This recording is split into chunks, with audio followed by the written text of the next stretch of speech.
Foster runs Louis in the cafe. Nice. All right, you all right? So it's definitely around there. That number's on. Well, good morning, everybody. Welcome to Healthwatch Norfolk Live at the Forum. Thank you very much for being here. Hope you can all hear and I hope you can all see. We'd like to thank everyone who's here in person and those who are watching online for joining us today. Healthwatch Norfolk Live is an event we hold on a regular basis in different parts of the county. It gives us a chance to update people on our work, talk about our priorities now and in the future, and work with our partners in the health and care system to share information and to answer questions. This will happen next in the first part of Healthwatch Norfolk Live, when an esteemed panel of health and social care provider leaders will be taking your questions, and you can see them arrayed before you. Alex, our Chief Executive, will then update you on our work over the last financial year and give a taste of what we're working on next over the next 12 months. This is also a special year for us at Healthwatch Norfolk, as we're celebrating our 10th birthday, and to mark the occasion, we'll be presenting some Healthwatch Heroes Awards to people who have gone the extra mile to help us in our first decade, hopefully not our last decade. And we're delighted to welcome one of my predecessors and our honorary president, Bill Armstrong, to present these awards later on in the morning. Finally, I do just need to give you the various bits of housekeeping. If you hear the fire alarm, follow me to the entrance to the gallery over there, because I shall be first out, and where the team for the forum will direct you to the nearest fire exit and fire assembly point. So now we move to the first item on our agenda today, which is the panel discussion. And I'm delighted to say we've had a number of questions submitted, and I will now start the process by reading the first question from Alistair Roy. So, for every £1 invested in information and advice services, £15 to £18 worth of benefits are achieved for vulnerable people who qualify for benefit but have not applied for a number of reasons. The money received is used to heat homes and provides healthy food to enhance people's lives and be less dependent on health and social care services, as well as helping to stimulate the local economy. It can help tackle loneliness and isolation. There is a good working model under the NCAN framework, and it's funded partially by NCC, which is excellent. But for the first time, waiting times are lengthy, and some partners have exceeded their quota enormously. There is no similar service in Waveney, so a large number of vulnerable people are excluded. Will the Integrated Care System, the Integrated Care Board, and the Integrated Care Partnership recognise the value of this service and commit to investing in it as a priority? Tracy, I guess that's fairly and squarely in your court. Can I introduce Tracy Bleakley from the Integrated Care Board? Hello, is this working? Can you hear me? Is that working? Yep, I think you're fine, Tracy. I can probably project anyway. So it's wonderful to be here, and thank you for these questions. The whole purpose, can I just say, of the Integrated Care Board and the system is to work with all the residents of Norfolk and Waveney to improve health and social care and to help everybody live as healthy and happy lives as possible across Norfolk and Waveney. So these events and these questions are really useful. Just a little note on the money, and you've probably seen this in the press this week, because everyone's talking about the NHS budget. It is extremely stretched, and it is extremely stretched in Norfolk and Waveney.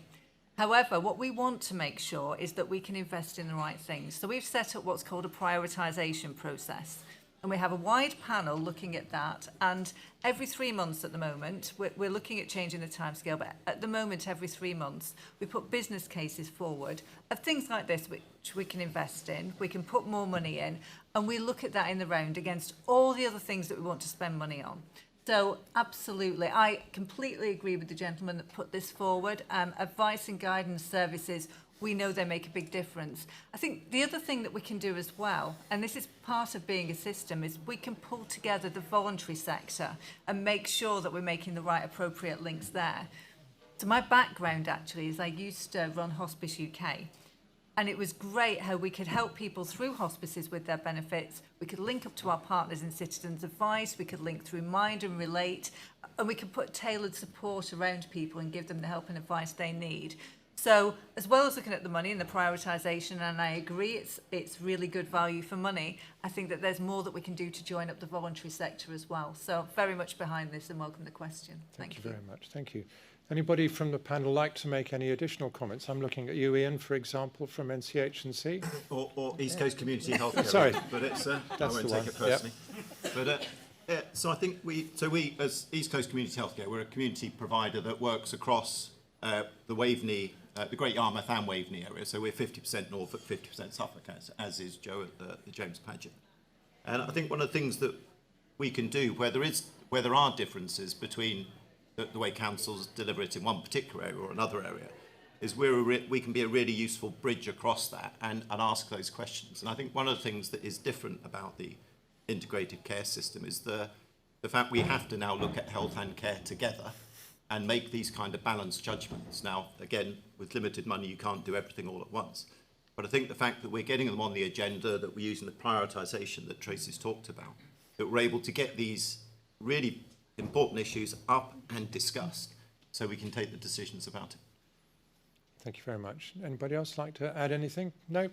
So the only thing Joe. I'd probably like to add is how we interact, certainly in Great Yarmouth and Waveney, and I know it's in place across the wider Norfolk with the borough councils as well, because it is about those wider determinants of health, housing, and all of those other things. So it's really important that we engage with all of the providers, not just the county council. Thank you very much. Thank you. And we'll move on to question 2, which again is from Alistair Roy. And his second question is, during consideration of a case study at an ICB meeting, it was stated, if the services provided to those in later life were provided to children and young people, there would be an outrage. What lessons have been learned, and how soon will there be older people and their providers involved in designing new, improved services, or a later life charter setting standards and values for health and care services be designed for older residents in Norfolk and Waveney? Tracy? I'm very happy to take that one. Good, thank you. Yes, so we consulted last summer on our 5-year joint forward plan, and I was pleased to say that 700 residents put forward their ideas as part of that. And as a result, ageing well is one of our priority areas for the next 5 years. So we've set up an Ageing Well programme board to do exactly that, to start designing services. And we've also started working with Age UK, so Dan Skipper as well, on the engagement side and working with people across Norfolk and Waveney. It is a particular passion project of mine. Having come from Hospice UK, one of the things that I saw was actually there are good services often, but they're not joined up. I remember talking to a family who said that on one day, just on one day, when their mum was terminally ill, 16 different people rocked up at the front door, all from different parts of the system, all doing different things, whether they were charity or community services, or they were delivering equipment or whatever. They called it conducting an orchestra. So actually one of the big things that I want to see is us all working together. So for the person, they're at the centre of their care, but we as a system are managing all the interactions. So we're actually using every different part of the service at our disposal to help people. I want to see prevention as well. I want to see people get better information, and I want to see people get care in their own homes, and that's a big push for us.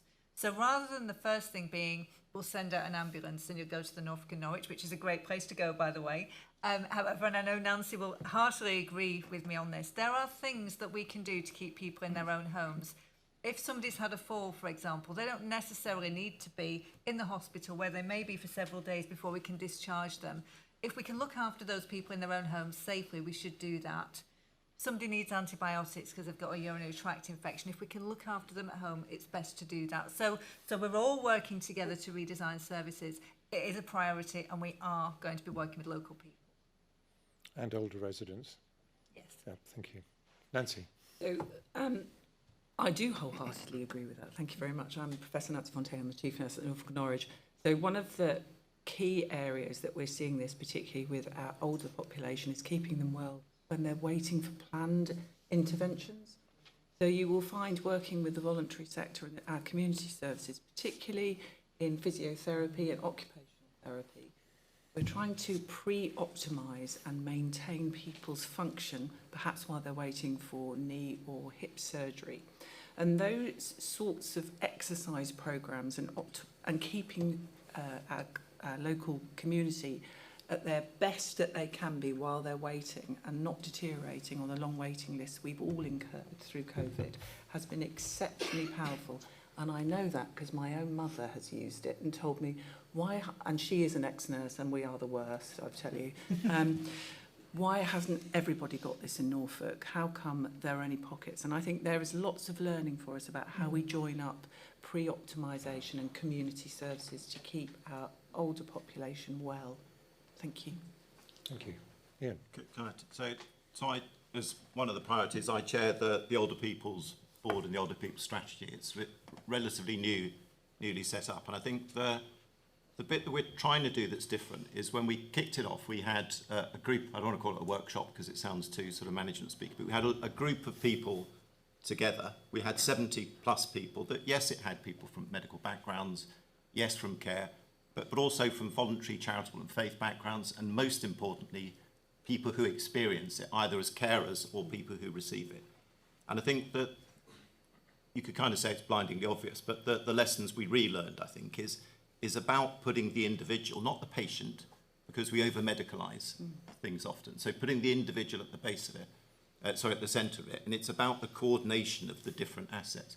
So we're trying to think differently about how we can do it. And I think there is a tendency within the health community, certainly, for us to look for a medical solution to fix something, where actually the answer is a much more holistic problem experience that the individuals have. And if we're able to join up the services in that way, so it's the connectivity, it's about joining up, it's about us working together and putting the individuals at the centre of it, not simply over-medicalising it and looking to put it into one of our buckets or of our within our boundaries.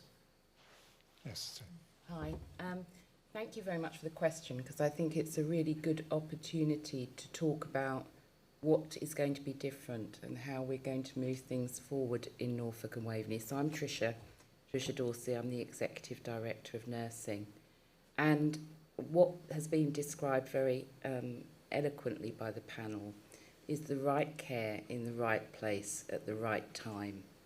So we need to look at our services with working with residents, the voluntary sector, our acute partners, our mental health partners, to think about how we can provide those services locally in a much more effective way. Now, I know the question alluded to children and young people's services and, you know, the comparison between the two. I think there is much that we can learn with regards to collaborative working.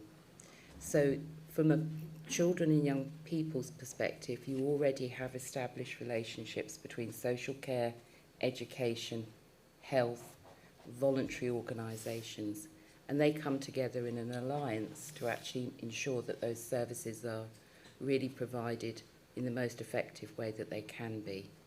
So with the work that Ian's leading, it gives us an opportunity to actually move towards that collaboration, using the best that everybody can provide to address and support people and empower them to remain in their own home and know where they need to go to get services. Thank you. Good morning. Good morning. Alice Webster, Chief Exec of QE in Kings Lynn, and a nurse too, so you're overburdened with nurses along this one, I think. But just to say, actually, it's really important to look at this from a health perspective, but also from a social perspective. So absolutely all the things we do are underpinned by working with our local borough councils, the county council, voluntary sectors, because it's not always an acute setting that somebody needs to receive the services. And if we could intervene much earlier in a different way, then we might have different outcomes for people. So I think I just wanted to make sure people understood we are going back much further than just that episode of care that somebody may or may not need. Thank you, Alice. That's really helpful. And we'll move on to question number 3. This is from Dr. Rayner. He says, following the case of the disgraced surgeon Ian Patterson, a number of recommendations were made by the independent inquiry. The second recommendation states, we recommend that it should be standard practice that consultants in both the NHS and the independent sector should write to patients outlining their condition and treatment in simple language and copy this letter to the patient's GP, rather than writing to the GP and sending a copy to the patient. The government has accepted this recommendation in full. Please could the panel explain how this recommendation is being implemented across Norfolk hospitals? Well, we have 3 of our acute hospitals represented here, so I'll just start with Alice. Thank you. Thank you very much. An interesting recommendation, really, because we need to do some education with our consultants around how they're writing letters. They speak in a very formal medical mode, and so there needs to be something about what's it like to be on the receiving end of a letter, if that makes sense. So certainly at QE, it is at the moment still a GP will get the letter first with a copy to the patient, but not in all cases. So we're working through with our medical colleagues around how they write their letters, what they're writing in the letters, and there are some medics who are now writing to the patients with that copy to the GP, but it is not standardised across it. It would probably have been very difficult to have just said on this day, this is what we're going to do, because we do need to do that education and training with our colleagues. And we need to use patience to get the terminology right. So we have started a piece of work with the patient panel to look at actually how do we re-describe some of these medical interventions that have happened, and what would people want to see in that letter. So that's a piece of ongoing work, but I can't say the recommendation has been put in full, but I'm sure my colleagues from other organisations we are working to it will also speak. Joe, Nancy? I think Nancy wanted to go first. Right. So I can't imagine what it's like to be on the end of some of those letters. Norfolk and Norwich, as many of you know, is a maze, and when people arrive with letters and it doesn't make sense, so that's just on direction. So if you then add in medical terminology. So we worked with Rosemary Moore, is our chair of our patient panel. Some of you will know Rosemary. Our patient panel has been working for some time on our letters at the Norfolk and Norwich, and I hope for those of you that receive them that you've noticed the improvement. But for all of us, I think, and I can speak for the acute hospitals particularly, the electronic patient record will really ensure that patients receive their letters and information about their tests, in some cases before the GP. So many of you will be able to hold your own GP records, and this is part of the electronic patient record that we're all working on collaboratively, which is really exciting. And part of that can be that you, as a patient, may even receive your radiological, for instance, if you've had an X-ray or a scan, you might receive that before you've actually received the report. And people were very worried about that, thinking, oh, well, but actually that's the right thing. So this is the future. So I think in the midterm, what we're trying to work on is as a transition. We're working with our local community and our expert patients and patient panel to improve their letters. So we've got a long-term solution, but there's definitely more work to do in the midterm. Joe, how's it going at JP? Yeah, I mean, it's a very similar place at the James Paget. We've got pockets of really different practice where they're writing directly to patients, and a lot of that tends to be in our oncology departments. They seem to have embraced it much more than many others departments. So it is about how we educate our doctors. And Nancy's right, the electronic patient record is going to unlock quite a massive change for how we provide care to patients and how patients then see that care, and we'll be able to do that in a much more digital way. So it's a really exciting opportunity for us working with patients to make sure that we've got that right as well. Thank you. Thank you. This probably carries on. The idea of the electronic patient record probably comes into the next question as well, which is from a patient who wanted to remain anonymous. The question simply says, do you think that the primary care plan is working and that you are fulfilling the ambitions set out in the Fuller report? Looking to see who might... Tracy, you're going to volunteer for that one. Well, I was one of the chairs of the Fuller report, and I chaired the Ageing Well and Dying Well strand, so I have a real interest in making sure that we implement the Fuller report here. There is an awful lot of work. We are focusing on primary care resilience and a lot of training as well but we're also looking at those primary care networks. And I think it would be good to bring Ian in, because actually one of the recommendations that we put in the full report was almost stealing an idea that had already been put in place with EC, wasn't it, about wrapping teams around primary care. So it might be something that you want to talk about that's happening in your area. Yeah. And I know we're rolling that out across Norfolk and Waveney, aren't we, in partnership? Yeah, so we, and this started 2 or 3 years ago, that we decided to look at how we organise it, and community services provider, we were looking where are our key relationships, and clearly there's a relationship into the acute hospital, but actually probably our principal relationship is into GPs. And so we decided how are GPs configured through primary care networks or groups of GPs, which are loosely affiliated groups of GPs, but actually it gave us something to wrap our organisations around. So we organised in multidisciplinary teams, so we broke down the silos between nurses, therapists and others working in there, so integrated teams, absolutely aligned to the primary care networks who know the practices in there and are focused in getting to know those individuals. So that's the first bit, but it's not just community and primary care. It's then, with that as the basis, and the term being used is integrated neighbourhood teams, but it's basically all groups within a relatively close area working together, is to say, how do we then start to bring in the mental health teams? How do we start to bring in the social care teams and the various local government teams? And how do we activate that relationship into the voluntary and charitable sector, which there's a significant resource there that wants to help, but finds it very, very difficult to engage with big, relatively bureaucratic organisations. So how can we start to take that down to the lowest level, integrate at that lowest level, and really focus it around the patient, the patient or the service user, because it's not always a patient, and making sure that when the patient comes in, we take the right service then to the patient. We don't then pass the patient between teams. So I'm not saying we've got all the answers, it's a really complex problem, but I think by starting to look at it in a far more integrated way, I think we're starting to make really interesting steps. The sort of final point is around the electronic patient records, and it's brilliant that the electronic patient record system is coming into the acutes, around a system that we've now got in Great Yarmouth and Waveney that already exists, that we're linking up with the GPs in a way that we never did before. So whereas before there would be letters, phone calls, various other ways to communicate, multiple other ways, now most of that is happening electronically. Now that speeds the process up. It means that everyone can see all of the information that they need at a particular point and can take the best decisions at the best time based on that. So I think that as a framework has allowed us to move forward significantly. But it's a big problem, and it's not something we'll solve overnight. Kath, I can see you nodding. It's obviously an area of interest for you as well. Yeah, absolutely. So one of the things, as we were talking, we're still talking very much physical health.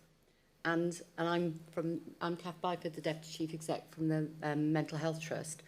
And I think one of what we do need to do more of as a system is think about the interface with mental and physical health.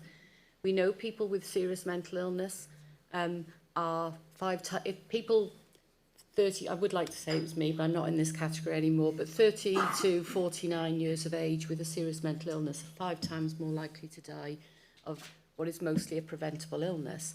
So actually we've got to do so much more to recognise that people aren't just physical health or mental health, but actually how do we do a better job in working together as a system, and a digital interface has got to be the solution. So NSFT, we are going to embark on a procurement, which is how we find the right system for a new electronic patient record. I think if you spoke to any of our clinicians within NSFT and you said the word Lorenzo, the antibodies would generate tenfold. So it's about how we make a system work for the clinicians, for the service users, but also have that interoperability with primary and secondary care to actually mean that we can talk together and then have better care and better outcomes for people, regardless of what their primary problem is. Because the reality is many people will have a bit of both.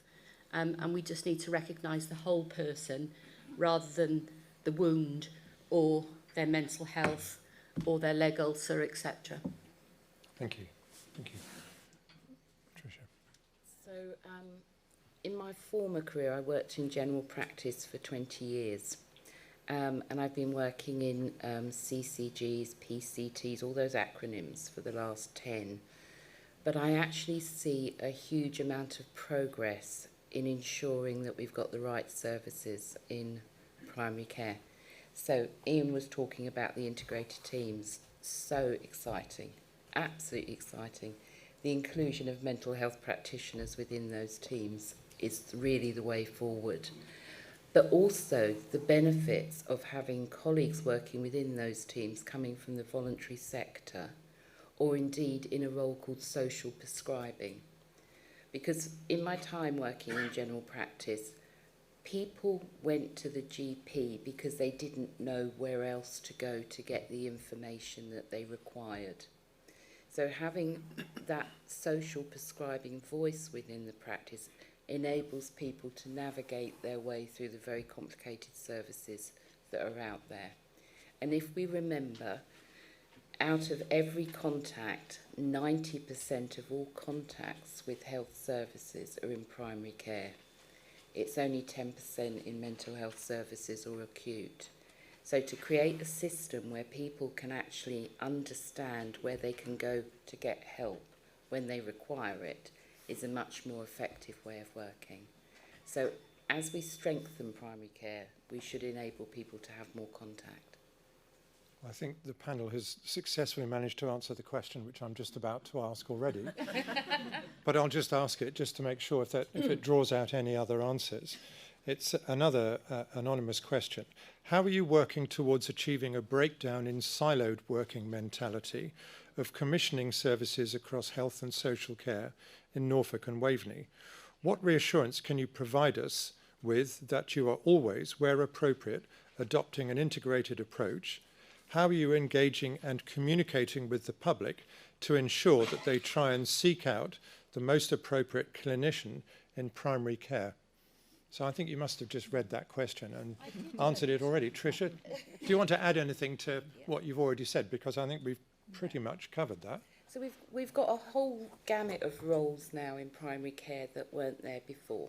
So we have emergency care practitioners, pharmacists that can undertake medication reviews, of course the wonderful nursing workforce, which will be practice nurses supporting people in wound management, but then advanced nurse practitioner roles as well, so nurses that can refer, prescribe, treat, diagnose. There will be mental health practitioners supporting in there. We have the GPs, we have the GP registrars, we have physicians associates. So all of these incredibly well-trained people that can support people in their need for services. But one of the things that we've got to do more work on is making sure that the public understand what those roles can actually do for them. And that's going back to the navigation point that I made. But very quickly, people work out that actually, if I've got a back problem, I don't need to go and see the GP who's going to examine me when I'm in pain and is then going to refer me to see a physiotherapist within the surgery. Why can't I just go and see that physiotherapist first? So by making sure that we have the roles available, we've also got the opportunity to make sure that people get that contact more quickly and with the right practitioner. I've got a fractured shoulder at the moment. I'm looking at Louise, I was just sharing that. And the person I need to see is the physio. They're going to be the person that makes the huge difference to me. So in that setup, we're in a position where we can make sure that people go to the right person within the workforce. Thank you. Tracy, you were going to add something and then... Yeah, I think it's a great question because it's why we're all here as an integrated care board and an integrated care system to pull everything together and have that consistency across Norfolk and Waveney. And before we had the integrated care board, we had 5 different clinical commissioning groups across the piece. So they would look at the prioritisation completely differently. But what it's meant is we've inherited a situation where, for example, if you're looking at stroke services, they may be provided very differently on one side of the patch to the other. So we're doing a community services review at the moment to make sure that there's this baseline of care. I mean, of course, you know, in different places, working with different voluntary sector partners, we might have different services if people are asking for them, but that basic core of service we want to make sure is available in the same way to everybody. And then one of my acute colleagues might just want to talk about the work that the 3 hospitals have been doing as well, because there's been a lot of close working between the 3 to try and align different things. Some of it is about having that electronic patient record, because that's all 3 hospitals doing the project at the same time, which is quite unusual. But there has been a lot of work just on sharing best practice, hasn't there, and aligning care as well. There certainly has. So the electronic patient record, I'm delighted to say, is going to sit across all 3 organisations, will come in the next couple of years, and is going to be a mammoth project. But before that, we've really got to look at how our acute clinical services are designed, where we're delivering them, what we're delivering. And Jo is, so I'm going to put Jo on the spot. Jo is a senior responsible officer for that across the 3 organisations. But I guess I would also say that whilst it sits as an acute clinical strategy, the connection with our mental health colleagues, with our community colleagues, is absolutely integral in that. But I'll let Jo maybe speak a little bit more about it. Thanks, Alice. And you're right. We've developed an acute clinical strategy that really looks about how we provide clinical services in the acute hospitals across the 3 acute hospitals, so across the whole of Norfolk and Waveney. And there are differences. There's slight differences in clinical practice, and some of that will be absolutely needed, and some is unnecessary. So as part of the recovery from the pandemic, we're really looking at how we can standardise practice across the 3 acute hospitals, but also in preparation for this electronic patient record. So it doesn't matter where a patient accesses our services, they would receive the same clinical pathway through their clinical condition.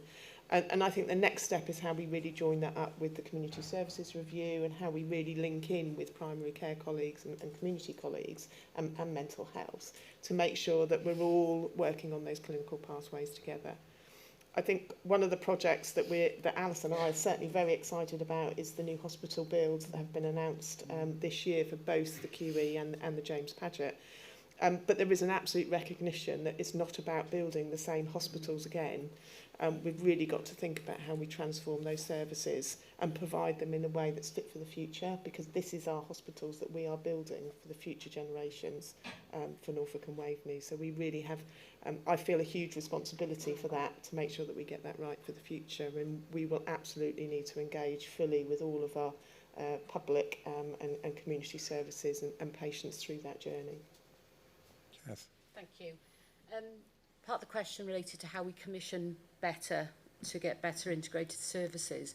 So I just thought it would be helpful to share with the audience a few examples within mental health and the relationship between the Integrated Care Board and the Trust in terms of taking services to the individuals rather than the old-fashioned approach of going to a GP and then having to be referred in many cases. So we have a very successful programme of mental health practitioners that work, are NSFT staff, but are based in GP practices.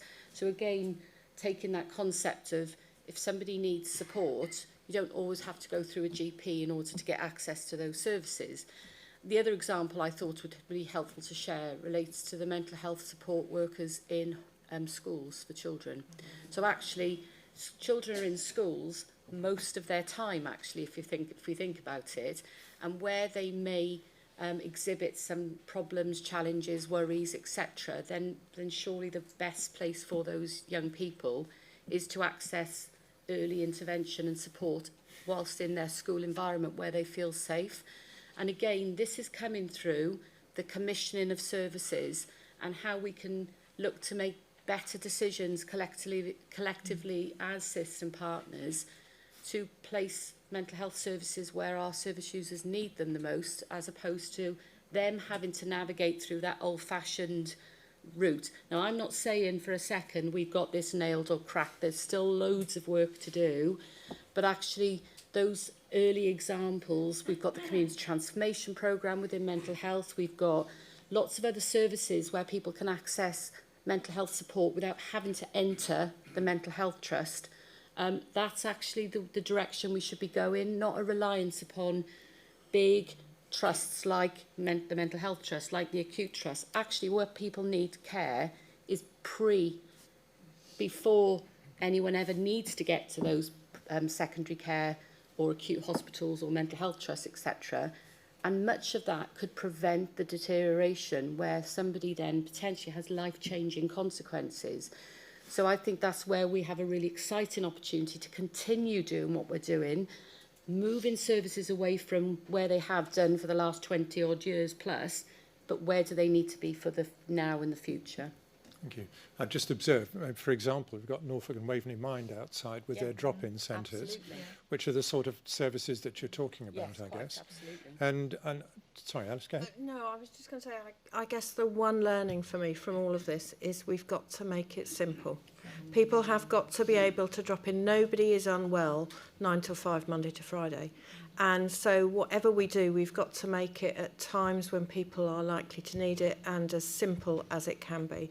And if we do that and as close to home or with technology, my children always laugh at me as with technology, but you know, we do have technology. How can we use that to really support people? Not everybody wants to use it. Some people still want that traditional face-to-face contact, but you want it usually outside of the hours that it's often offered. So I think that's something that certainly I've heard as we've gone around with the new hospital programme.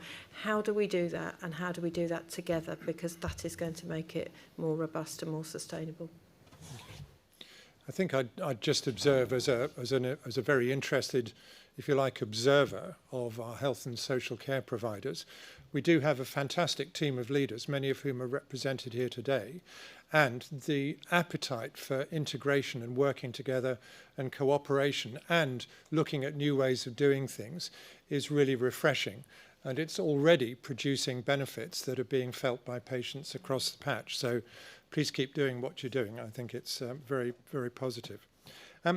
Question now, which isn't quite so positive and is very specific. Can someone tell me why there seems to be a lack of renal consultants? I'm supposed to see someone every 2 months as my EGFR is 9, but my last appointment in July was 6 months, only after I'd rung and complained. It's now nearly 3 months again and no sign of an appointment. We have the wonderful dialysis unit at Bowthorpe, but other than that, no care for pre-dialysis patients. The consultants I've seen over the last 30 years have been wonderful, but getting to see them now is impossible. I had better care 30 years ago. And that was from Lynn, wasn't it? So, It was from Lynn, yes. Yeah, so thank you very much for raising that. And I am really sorry that you've had to wait so long, and for any patient in any speciality. And this is something that across all of the services, we are trying to get across, that we are working as hard as we can to make sure that patients, one, don't deteriorate, but if they are, we're picking them up early. What I can say is that at the Norfolk and Norwich, and we do have renal units across Norfolk, we have 9 renal consultants, and 2 of them are part-time. And for most part, so there will always be a backlog at the moment, but I would say right now it's probably 75% of those patients are being seen within their booking time. So what the consultants are trying to do for that last 25%, and I'm sorry if any of you or your relatives are in that 25%, they're trying to make sure that the patients are assessed by their teams to pull forward as a clinical priority. It's really interesting, particularly renal medicine, because it's a growing aspect of our ageing population, so cardiac, renal, neuro, so stroke, we talked about stroke earlier, with all of our dementia services, as well as hips and knees, so the orthopaedic type things. The rise is exponential for Norfolk. So it is how we manage across the acute hospitals together. So that's something we work on together, how we manage the prioritisation and optimise across the 3 of us. And many of the specialities across us, we are trying to find solutions so that patients don't wait. So that's one of the things that we're working on. That's not just for surgical procedures, that's for other specialities too. But I know that the renal team, the kidney physicians, are looking at the very large number with one particular consultant and how they can make sure that those that are deteriorating are seen. So, and certainly, if there is anyone that's worried, please contact me personally. We will look at that.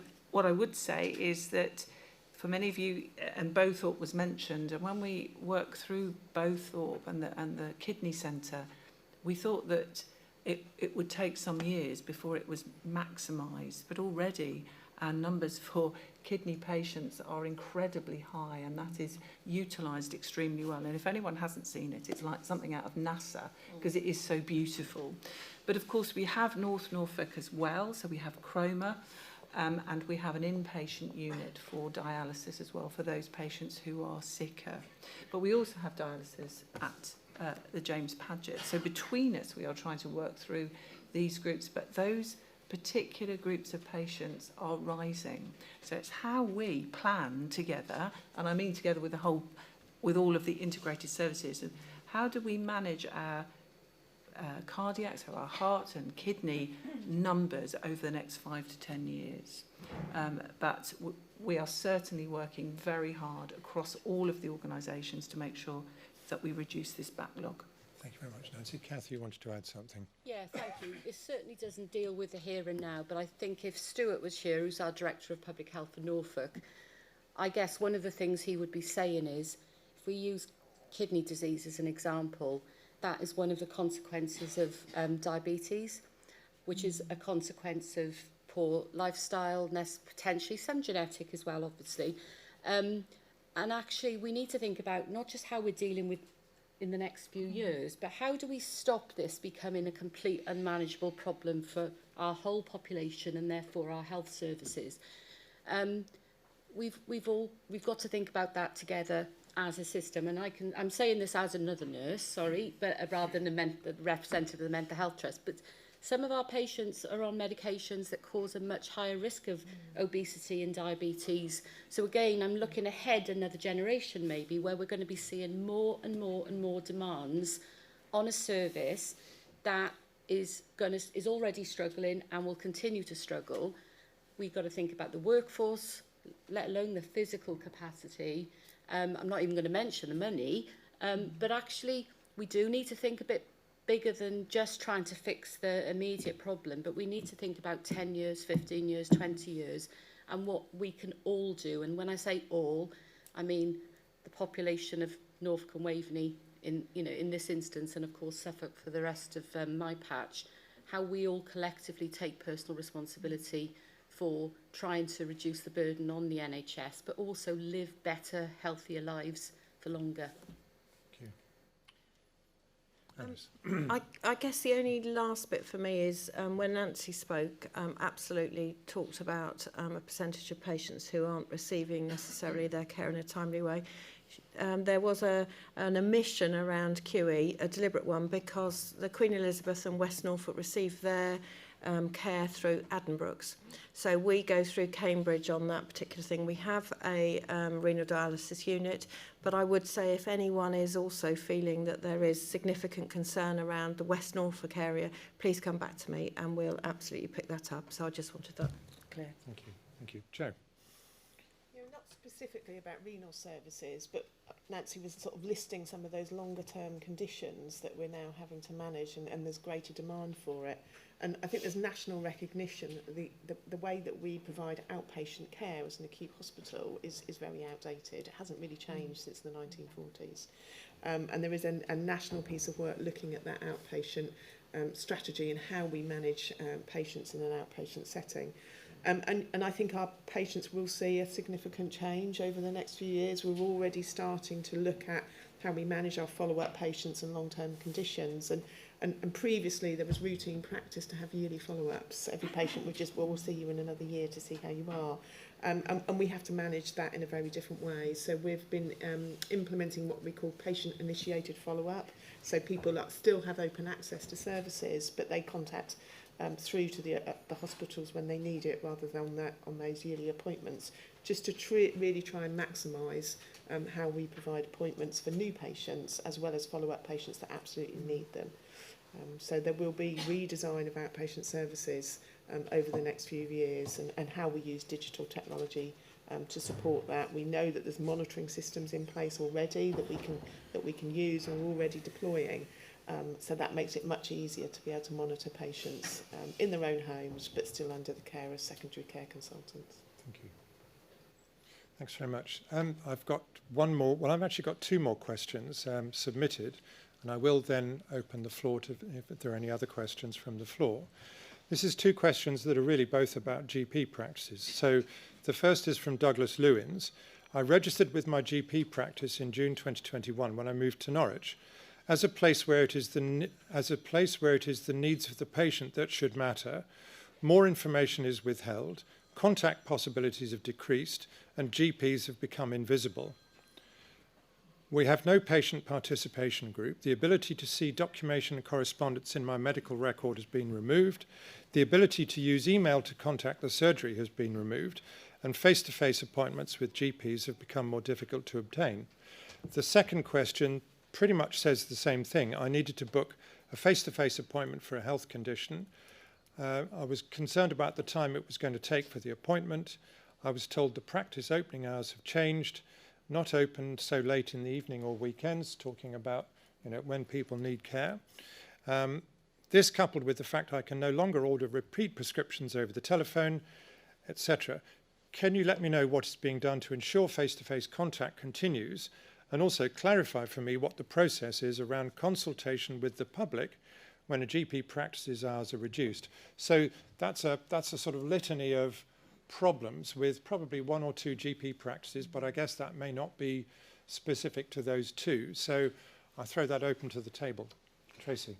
So I'll just start, and I would say there can be quite a bit of variability in GP practices, but in general across Norfolk and Waveney, we are much higher for having face-to-face appointments, which is quite possibly because we have an older demographic as well, and people feel more comfortable being seen face-to-face rather than online. But it's over 77% rather than 68% nationally, so that is quite a big shift. Also, we're providing more than 600,000 GP appointments every month, which is more than half of our population going to the GP every month. So practices are working really hard, but as I say, there's variability. One of the reasons that some GP practices have pulled away from doing repeat prescriptions on the phone is a worry that they might not hear properly what's being asked, so there might be mistakes. So it could be that they've moved to email and letter and other ways of doing that. And we do have a standard contracted time between 8:30 and 6:30, but we do have extended hours for GPs as well. One of the things that I would recommend is if people are having specific problems with their GP practice, to either write to their GP practice. If they do so, they can also write to us as well if they don't get anywhere. And also, if you're within the catchment area, you can consider moving GP practices if you're not happy with the services being provided, or there is another GP practice close by where you think, actually, that might work a little bit better for me. So they're just the things that I'd like to come in with, but colleagues might have other ideas as well. Anybody like to add to those comments? So I think Tracy's point is well made about variability, and I think this is what the team within the ICB is working very closely with practices to try to minimise that variability. As Tracy has mentioned, we do have a really high number of face-to-face consultations happening in Norfolk and Waveney in comparison to other areas in the country. But if you're somebody that's finding it very difficult to get to see the person that you want to see, then you're not interested about what the statistics are. You want to see that person. What I would say is that we have people that don't want to use technology, such as repeat prescriptions being ordered online, using apps, using communication channels of that way. And I would be very, very sad if we got to a position where people couldn't still have that personal contact. So we're very conscious within those conversations that we're still encouraging a variety of ways to access the service so that you don't only have the one option. So I think from the perspective of primary care, there is still much to do. We've talked today about the additional roles that are available to help and support people.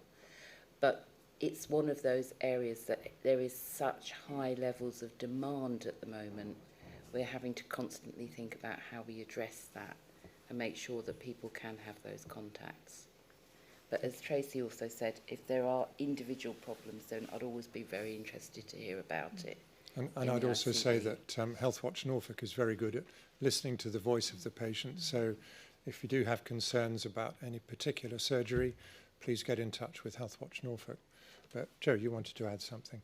Yeah, just thinking about some of the responses we've had today. What we haven't really mentioned today is the workforce in the NHS, and we absolutely know that there's some pockets, certainly in primary care, where we've got a real gap in our workforce. I think we all really welcomed the National Workforce Plan that's been signed off by government and the NHS, but I think it's a few years before we're going to see that come to fruition. You know, GPs take quite a long time to train, and you know, we need to see how that will progress through the next few years. But also thinking about that real alternative workforce and how a lot of the primary care practices have really embraced using different workforces. And there is, I think, an onus on us about how we educate people with the different methods of being able to get help and support that we've already talked about today. But I do think we have to recognise that there are some gaps in our workforce across Norfolk and Waveney, as there are across the whole country. Thank you. Thank you. Ian? And I think it's a really difficult problem for a start. And I think there are issues of workforce, and access to GPs is always going to be really, really important for those that get the best service by physically going to see a GP.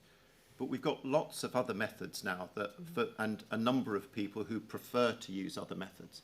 Now, I don't know, I'm not a GP, I'm not involved in primary care, but I know within the community care that as a result of COVID, that we've looked at some of the ways that we contact patients and have the initial interaction with patients. And one of the things that we found is things that pre-COVID, we would never have done. So if you'd asked around certain specialities, could you have an initial consultation by phone with someone? They'd have said, no, that's impossible, you can't do that. But by the fact we have done that, and during COVID, we were forced to go further than we'd want to. But the answer isn't to come back to zero, because the great thing is that you're able to engage with someone, identify if there is a problem. That means that those that really do need that contact are prioritised much more quickly and do still get that contact. Those that can have another method, which has to be suitable for them and has to be clinically appropriate, can access that more quickly by other efforts. So I think we need to be careful we don't have a binary discussion about more contacts, less contacts. We've got many more things we can do, and I think it's important we use all of those, which means for those people that do need that face-to-face contact, they can get it quicker, because the number of people who are happy using other ways to contact or can get the best service more quickly through that other way, do access those services in that way. And I think it's really important we keep that in the balance of the discussion. Thank you. Well, I'm sure you'll agree that's been a very helpful session, but I'd now like to open the floor in case there are any questions from the floor. Yes, madam. And what I'm going to do, because we haven't got a roving mic, but we are being broadcast, if you tell me the question, I will repeat it so that it's on the record. And this comes under learning disability and social care. We're here to correct any inaccuracy that, when read, gives an inaccurate impression, possibly leading to an unfair assessment for a vulnerable individual with a learning disability. We have gone down the route of speaking to the people that made the report, also emailing, and we haven't got any good outcome.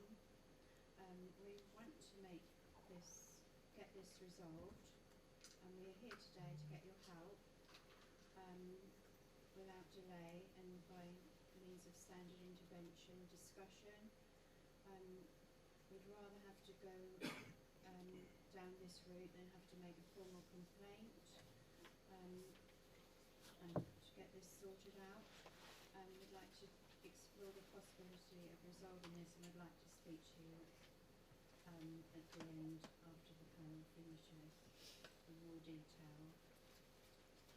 So the question is around response to your inquiry regarding a learning disability?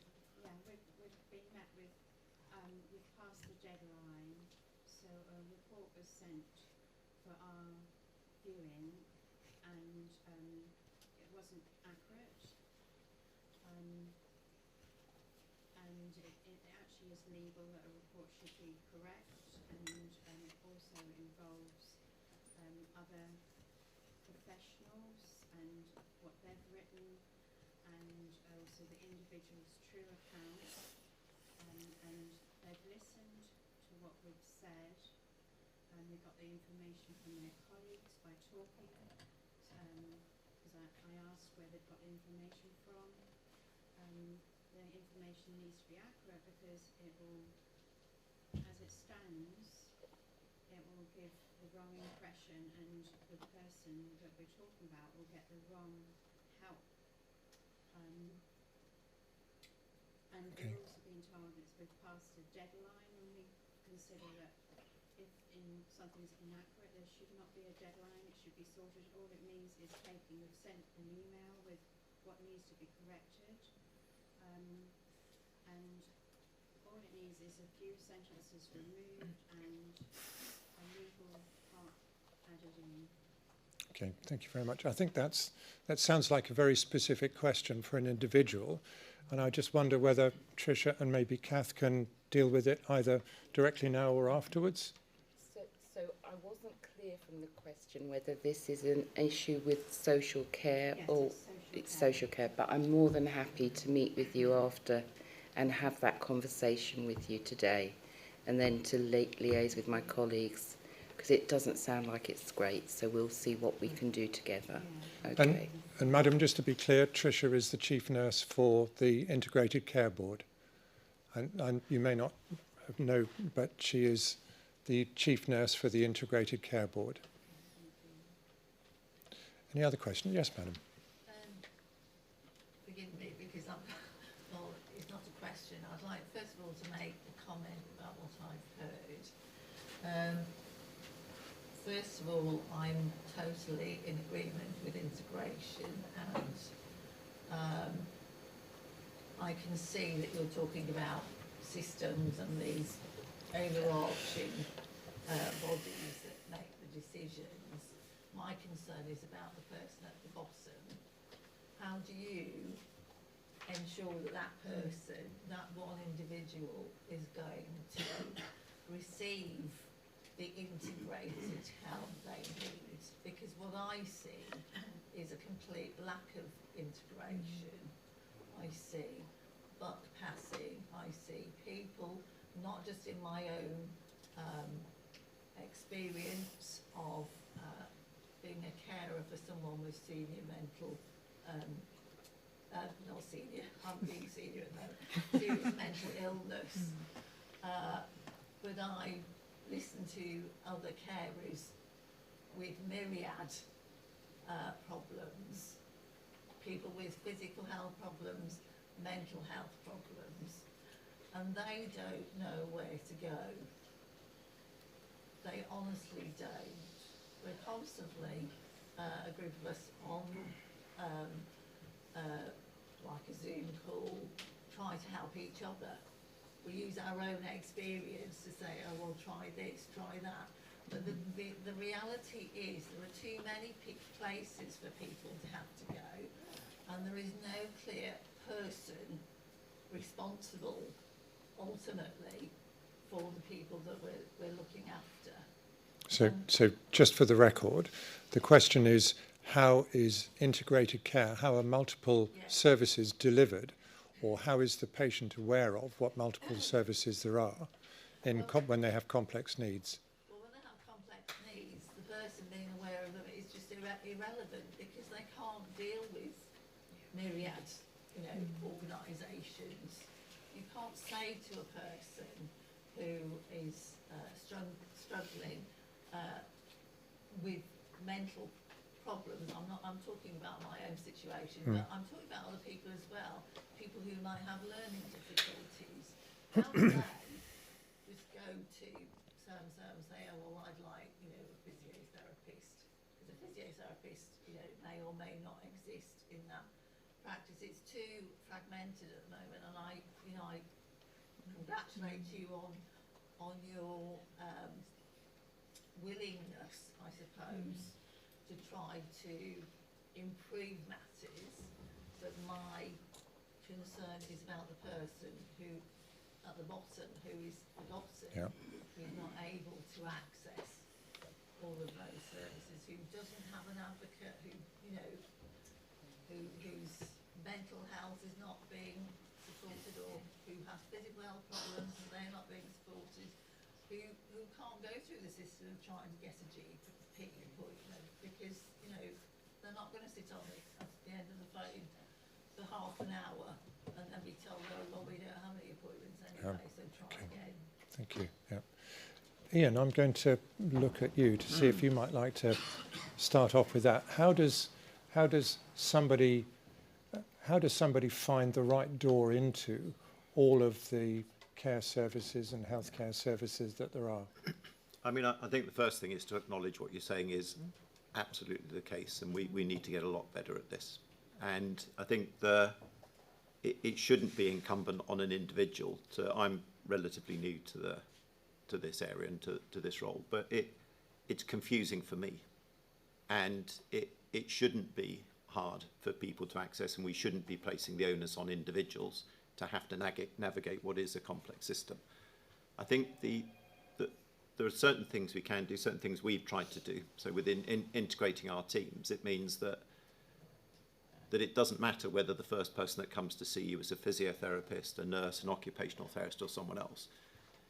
They do the assessment that then works out who is the next most appropriate person. So they don't say, oh, I've done my bit, I'm now going to get in touch with the physio who will come and do their bit.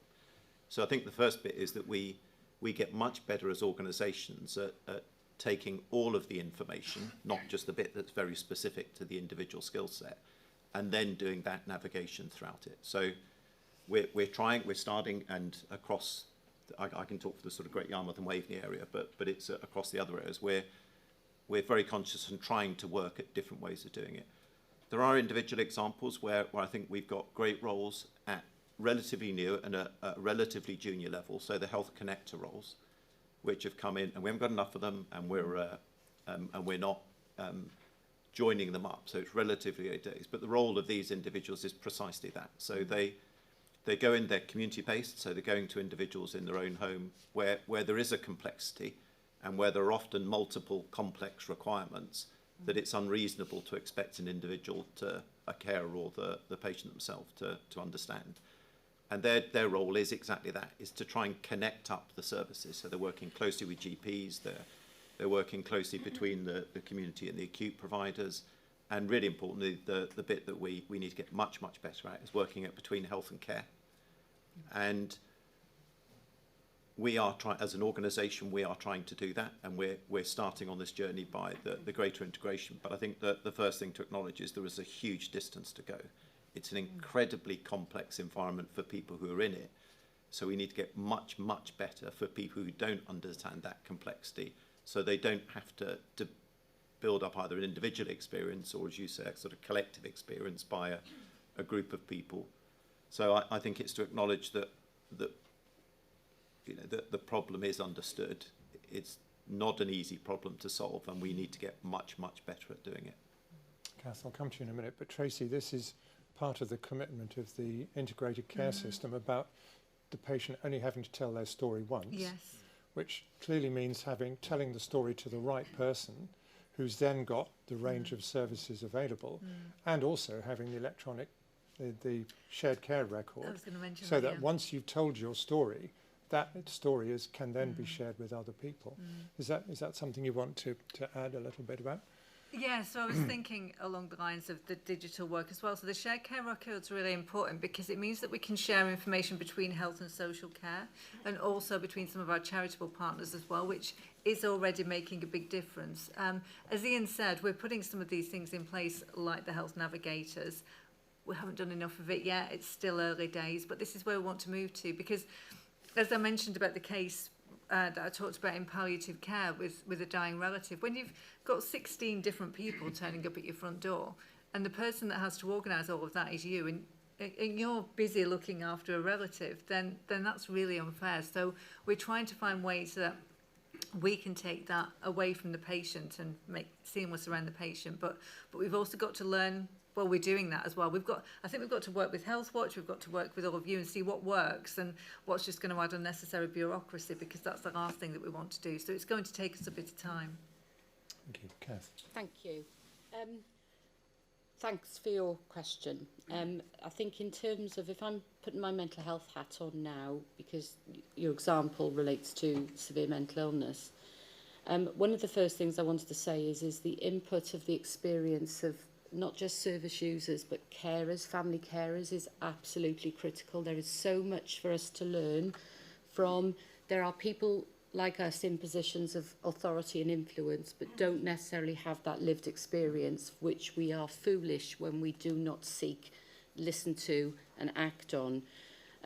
One of the pieces of work that we've started over the summer in relation to this particular issue of the lived experience of carers is a partnership between NSFT and Healthwatch Norfolk.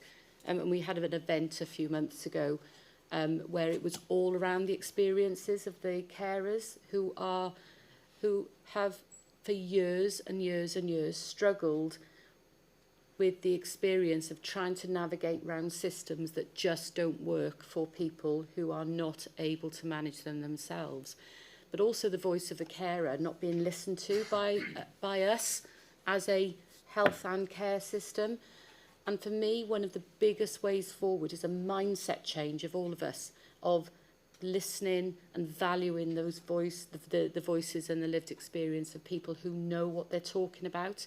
And we are absolutely losing the opportunity to know the direction we need to go in when it comes to changing the way forward. So to make sure we don't just put something new in place, but actually that doesn't crack the problem.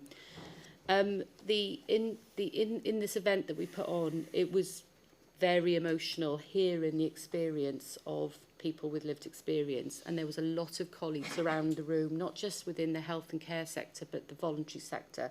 And for me, that's a big way forward in how we work to support our population that may need support, but not always from those traditional health and social care organisations, but people who are very skilled and very experienced in the voluntary sector who can help people navigate through the complexities of health and social care. And I think the final thing I just wanted to say relates to the consequences of us not getting this right. So I made reference earlier to the consequences in early preventable death amongst people with severe mental illness.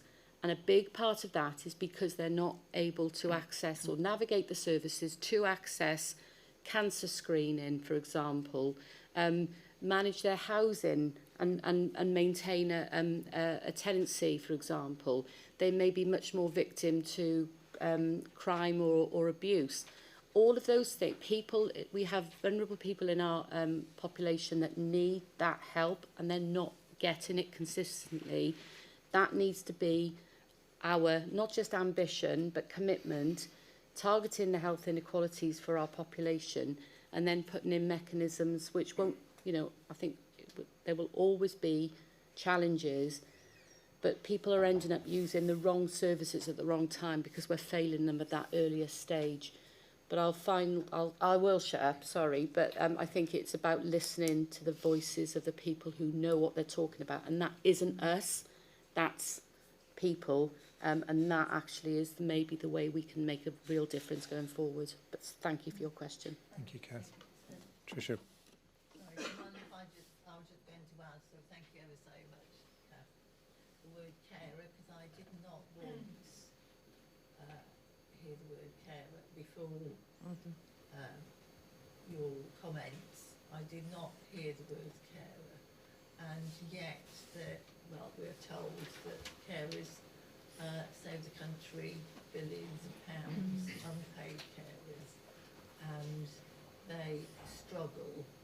I know they struggle because I talk to them, and I'm not just representing mental health settings, whatever setting. Absolutely.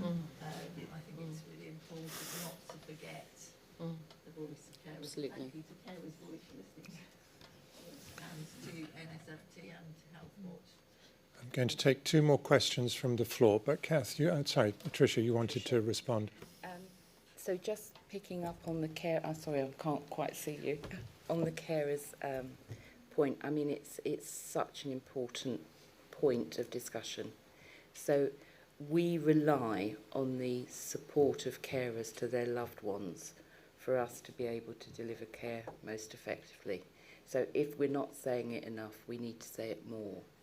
There's a huge amount of work that is happening which may not be visible within the ICB. Carolyn Fowler, who is the chief nurse at NCHC, is leading a team working with Carers Voice. There's been the development of the Carers Passport, which has been really helpful, but we need to do more of that. But I just wanted to go back, when you raised your question, you talked about LD, learning disabilities. And I now have a team working with me in the ICB of learning disability navigators. So when we know that families are experiencing crisis with their child who has a learning disability and or autism, we're able to align that navigator to the family to support the carers and support the young person. And it is being really well evaluated by families, but it's making a huge difference to those children as well. So I've got an absolute desire to do more of that, allowing for the finances that we've all been talking about. That role has been, it's been game-changing. So we really need to think about how more we can do of that role. But thank you for your question. Thank you. I'm only going to take 2 more questions. Gentlemen here. This is about the legal obligation of a local GP to provide access to healthcare for a person with learning disabilities. Do they actually have a legal obligation? So the question is, do GPs have a legal obligation to provide healthcare to people with learning difficulties? So for the duty of care, irrespective of whether you've got learning disability or diabetes or heart failure, if you are registered with a GP, there is a duty of care. Okay. It's as simple as that. But yes. Going on from that, can I just ask, if we have a problem with persuading our local GP to provide that service, what is our route through this? Because do we need to go to another professional body further up the chain to actually... Are we meeting at the end? Yes, we are, fine. But essentially there is a process, an escalation complaints process, which I can talk you through. But it's absolutely right and proper, if you don't feel your voice is being heard, that you know how to ensure that you have the right conversation with the right person. Okay. So you'll continue that afterwards. Yeah. Thank you very much. Yes. At the back, yeah.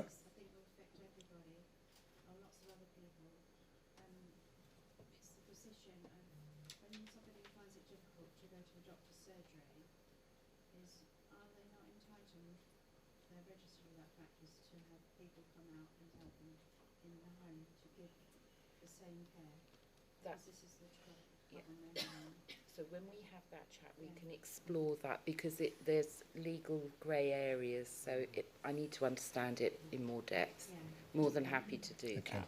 Thanks very much indeed. So you'll continue that afterwards. Yes, at the back. I want to say thank you for mentioning the Carers Passport, because that is a very, very important thing that's coming out through Carers Matter and Carers Voice. There is one obviously at Norwich, Norfolk. Personally, I did not get offered that service. I'm down, I know I'm in a wheelchair, but I am a carer for people with Asperger's or ASD. It wasn't offered, and now the 2 passports are out. Is there going to be a linking of the system under the whole thing of being linked together? And what provisions are there for making general public carers aware of this passport? Because it's so important. I was left for 8 hours, sat in the reception whilst my husband was having surgery, and he was in a general ward, and he doesn't do strangers. He has major issues with crowds and awards, not proud, but similar thing.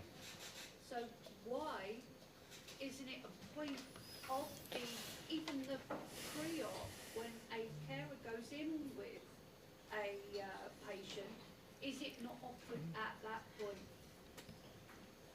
So this is about accessibility to the carer's passport. Yeah. Thank you. Because our carer's passport has been around for quite a while, but I take your point, and in fact you've hit upon the theme we've all been talking about, which is disconnected. So Sarah Higson, who's the lead for patient experience and patient engagement at the Norfolk and Norwich and the Carers Forum, and we work very closely. She is leading a piece of work. So across Norfolk and Waveney, it is one, because we can't have differences. And you're right, it doesn't matter what route you enter the hospital at as a carer, that you should be offered it. And I can confirm that that is now a very key question on the new documentation at the Norfolk and Norwich. It will shortly be introduced. But of course, what we need to do is that it doesn't matter which route you access, because you've heard us all talk about how we're sharing, trying one list of patients, if you like, to try and make sure we see patients and their carers quickly, that it's the same. And that's the piece of work that's ongoing at the moment. And then we can breathe a sigh of relief because it will be Norfolk-wide. But you're involved in those conversations, aren't you? So thank you very much for your participation. My second part of that was how you as an organisation and you as a group aiming to advertise basically the service of the carer's passport when it is pretty much going under the radar at the moment unless you know to ask for it. So I'm just reflecting back on the first board we had when we became an integrated care board, and I think I'd been in post about 2 days at that point. And we had the most amazing presentation around the role of the carer, the importance of the carer, and what were we going to do about it as an ICB. So I'm really quite heartened that although it's not everywhere, there has been a lot of progress in the last year. We need to take it further, and we need to take it further at pace with really strong communication, which will happen. But of course, there's still more to be done. Yeah, I mean, I found it very helpful being a carer and a user, being part of the process through Carers Voice in generating the actual Carers Voice passport or Carers Matter Carers passport. Did they have a similar process with the Norfolk and Norwich in bringing that forward to say, what do you need? Because the other thing that came up, and I think this is relevant to all ages, because obviously people want to access these systems, well, not everybody is computer literate. I'm a digital inclusion volunteer, so I know I get frequent phone calls off of friends going, how do I do this? So, but is there sort of like more than one version gonna be put out there? So like a physical card, a digital card, that sort of thing. So people that know how to use it can just have the digital card, it's on them all the time. Or is there going to be a physical card or a sort of register? So I don't have that level of detail, but if you don't mind, if I could grab your personal details afterwards, and I'll get Carolyn to give you a call, who'll be able to tell you a lot more than me trying to fudge the answer. That's super. Wonderful presentation. Yes. Well, thank you very much indeed. Thank you for all your questions. I'm sorry we couldn't just make it completely open-ended, because I'm sure there are more questions, but hopefully you might have the opportunity to grab some of the people at the top before they go back to their day jobs. Well, this is your day job as well, being answerable to us. So can I say a huge thank you to all of you for your frankness, for making the time available to answer some quite challenging questions and to be frank and open about it. I know it's a jolly difficult job, and I'm sure you all wish you had magic wands where you could make it better, make the money better, make the response times better, and so on. But I'm sure that we all agree that we're heartened that there is so much positive conversation going on amongst our health and social care leaders to make things better for us and our loved ones. So can I ask you just to show your appreciation for our panel today? Thank you very much indeed.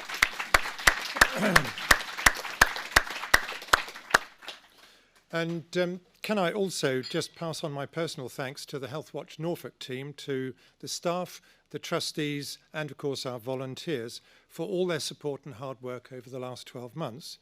And to tell you a little bit more about what Healthwatch Norfolk has been up to in the last 12 months and some of the projects they've been working on, I'm going to hand over to our Chief Executive, Alex Stewart, who himself is celebrating a decade as Chief Executive of Healthwatch Norfolk. So, Alex, congratulations. Here's to the next decade.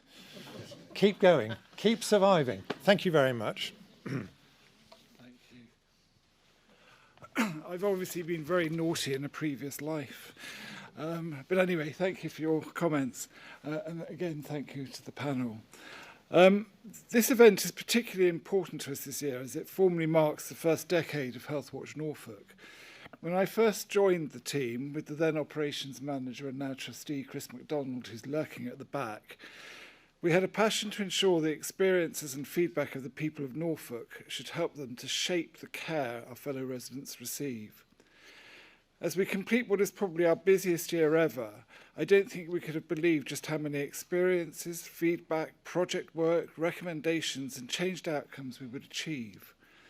Is there still a lot of work to do across the health and social care system? Undoubtedly.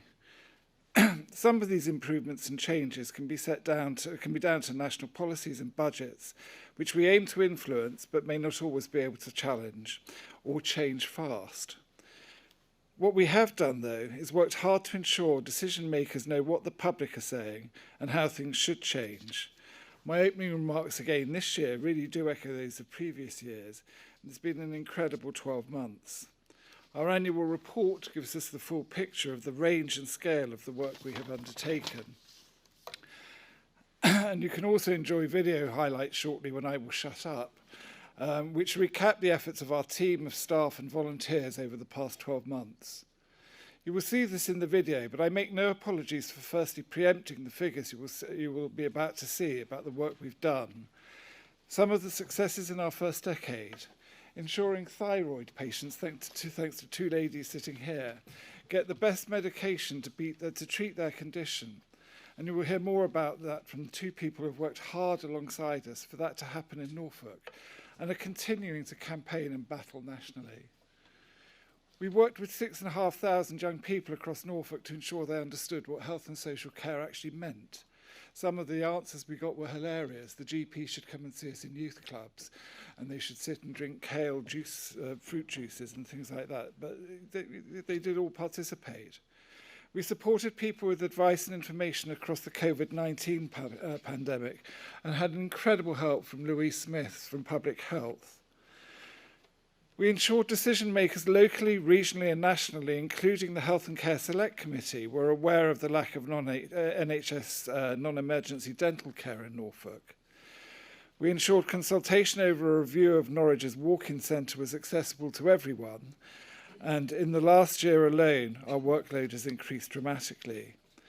A total of 2,656 people shared their experiences of health and social care services, with us helping to raise awareness of issues and improve care.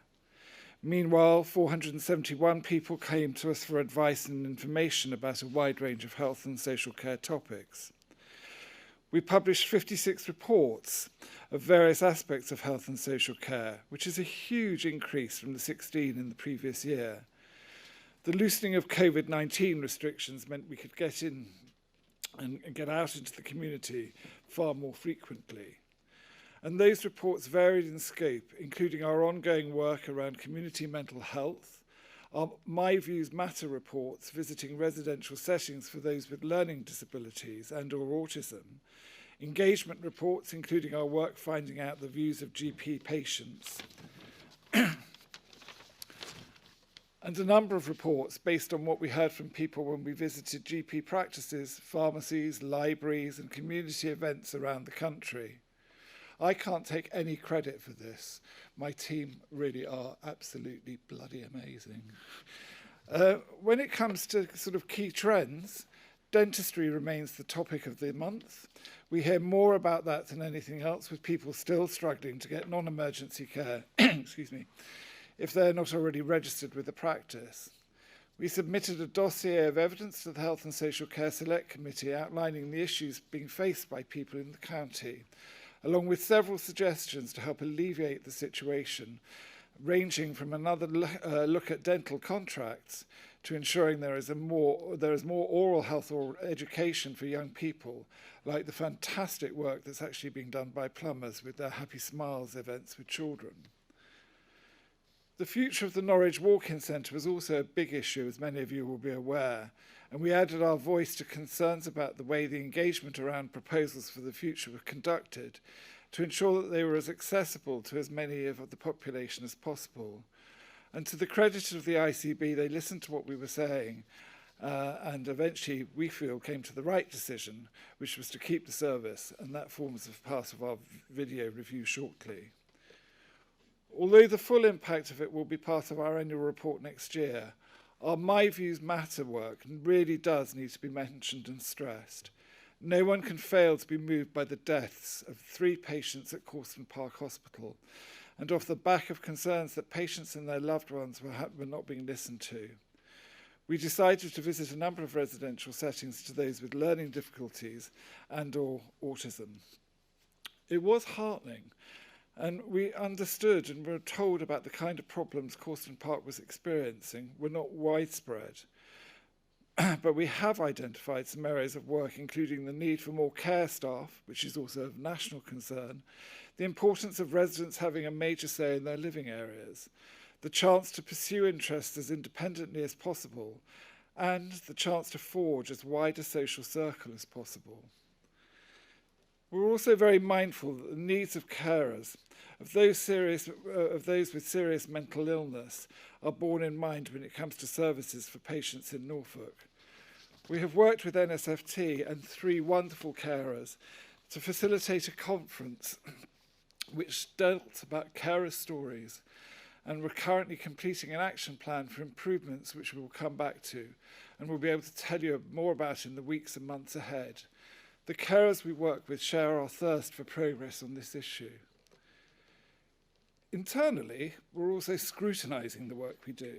In the bubble of working together to gather patient feedback and the day-to-day demands of our jobs, it can be hard to think about growth and development. Because of this, we are working on a quality framework which sets out and sees all our managers, staff, volunteers and trustees take a role, if they wish to look at different aspects of our work, both internally and externally, and to take stock of what we are doing, learn from what we are doing well, and learn how we can improve.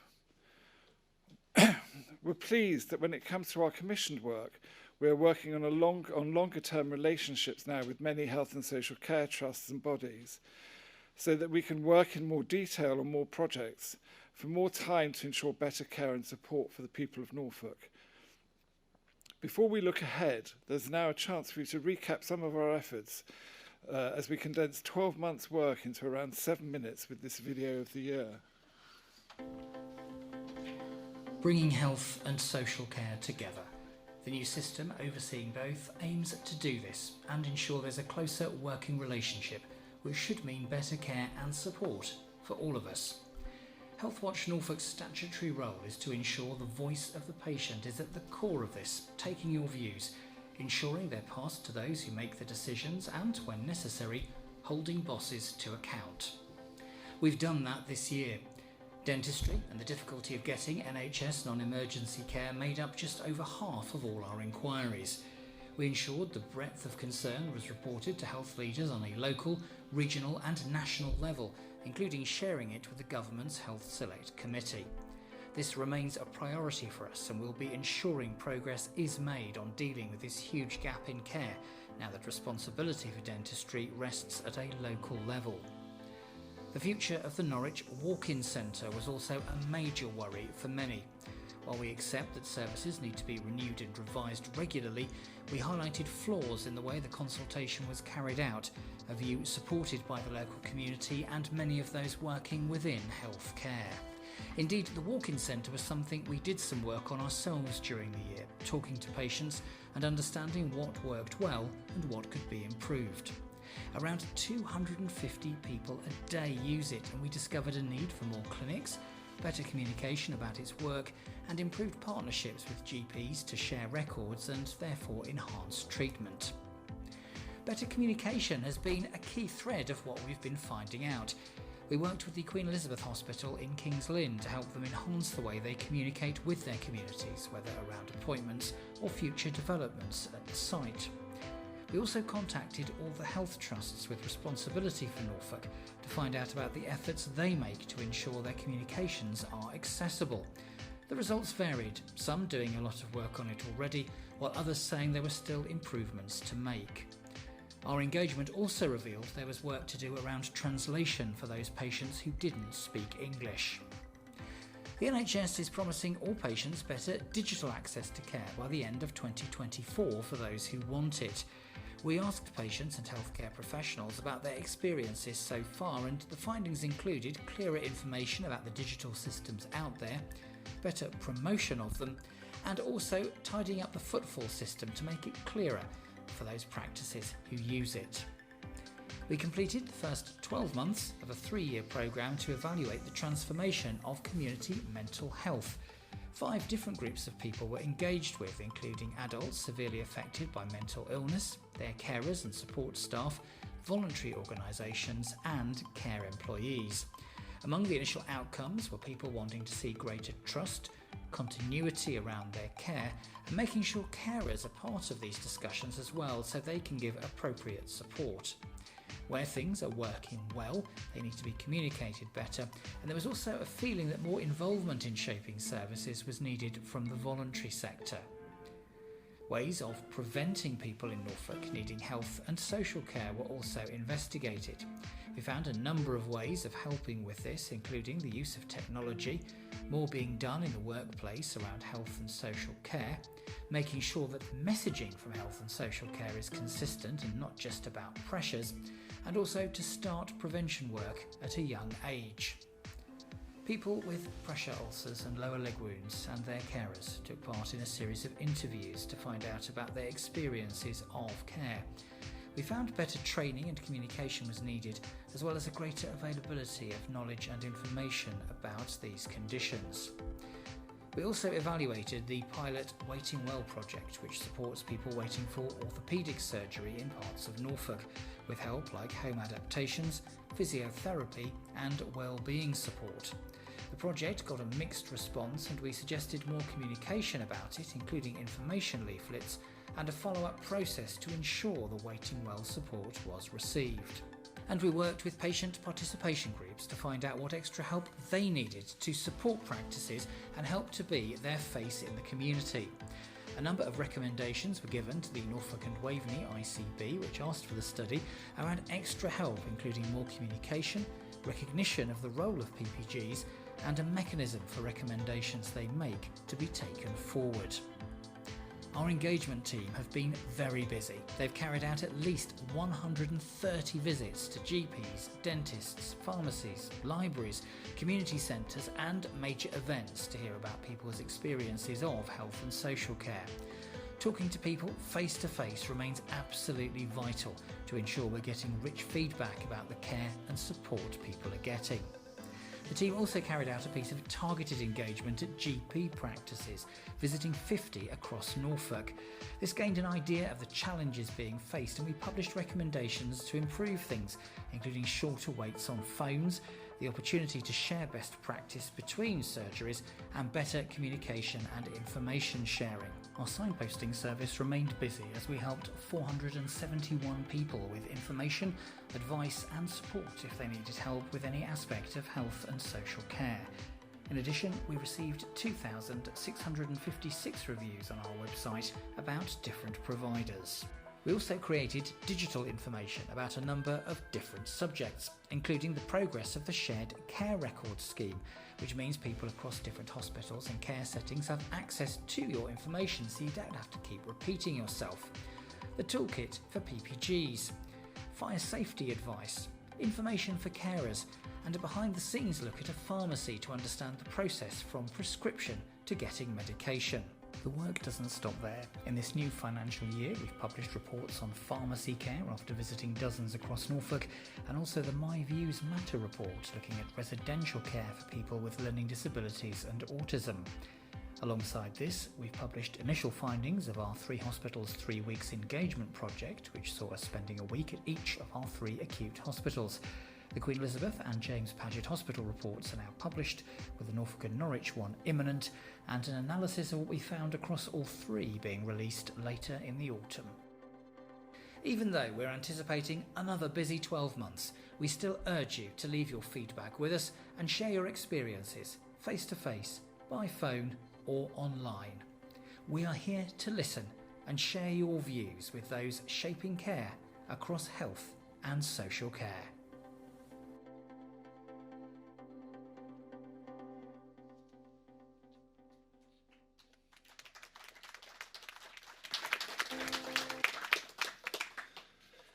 So what's coming next? Well, as the video just mentioned, we will be publishing a detailed report about what we found during our 3 hospitals 3 weeks campaign, which will be considered at a high level, as well as already creating a lot of anticipation amongst patients and in fact our friends in the media.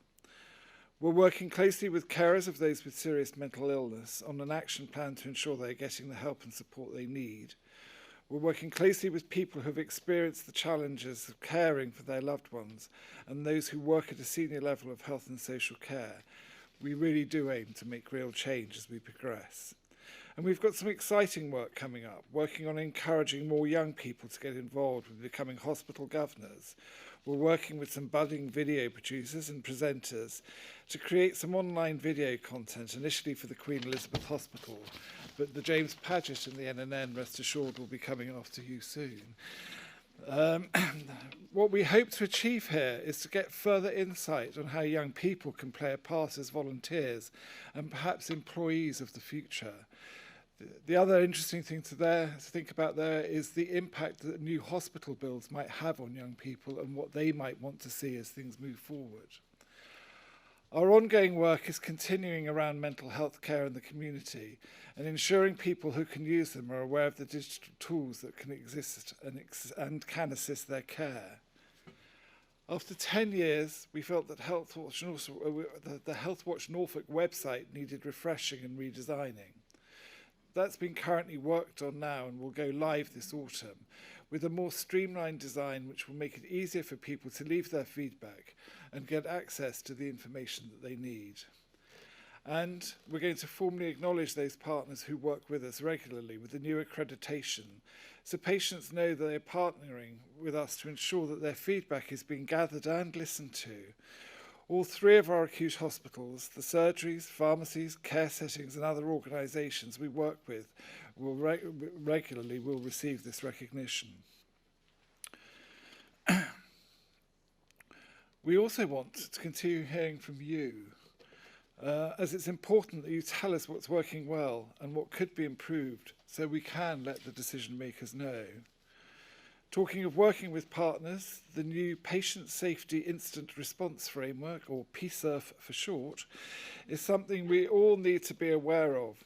It's a new way of looking into incidents like slips, trips, or suspected medication mistakes, which ensures patients and their loved ones are at the heart of these inquiries, and that they know exactly what's going on and can be reassured. The phrase, lessons that we have learned, are carried out, and it's not just a media headline, but will happen. We worked with some of the staff at the Queen Elizabeth Hospital in King's Lynn to tell patients about this new system.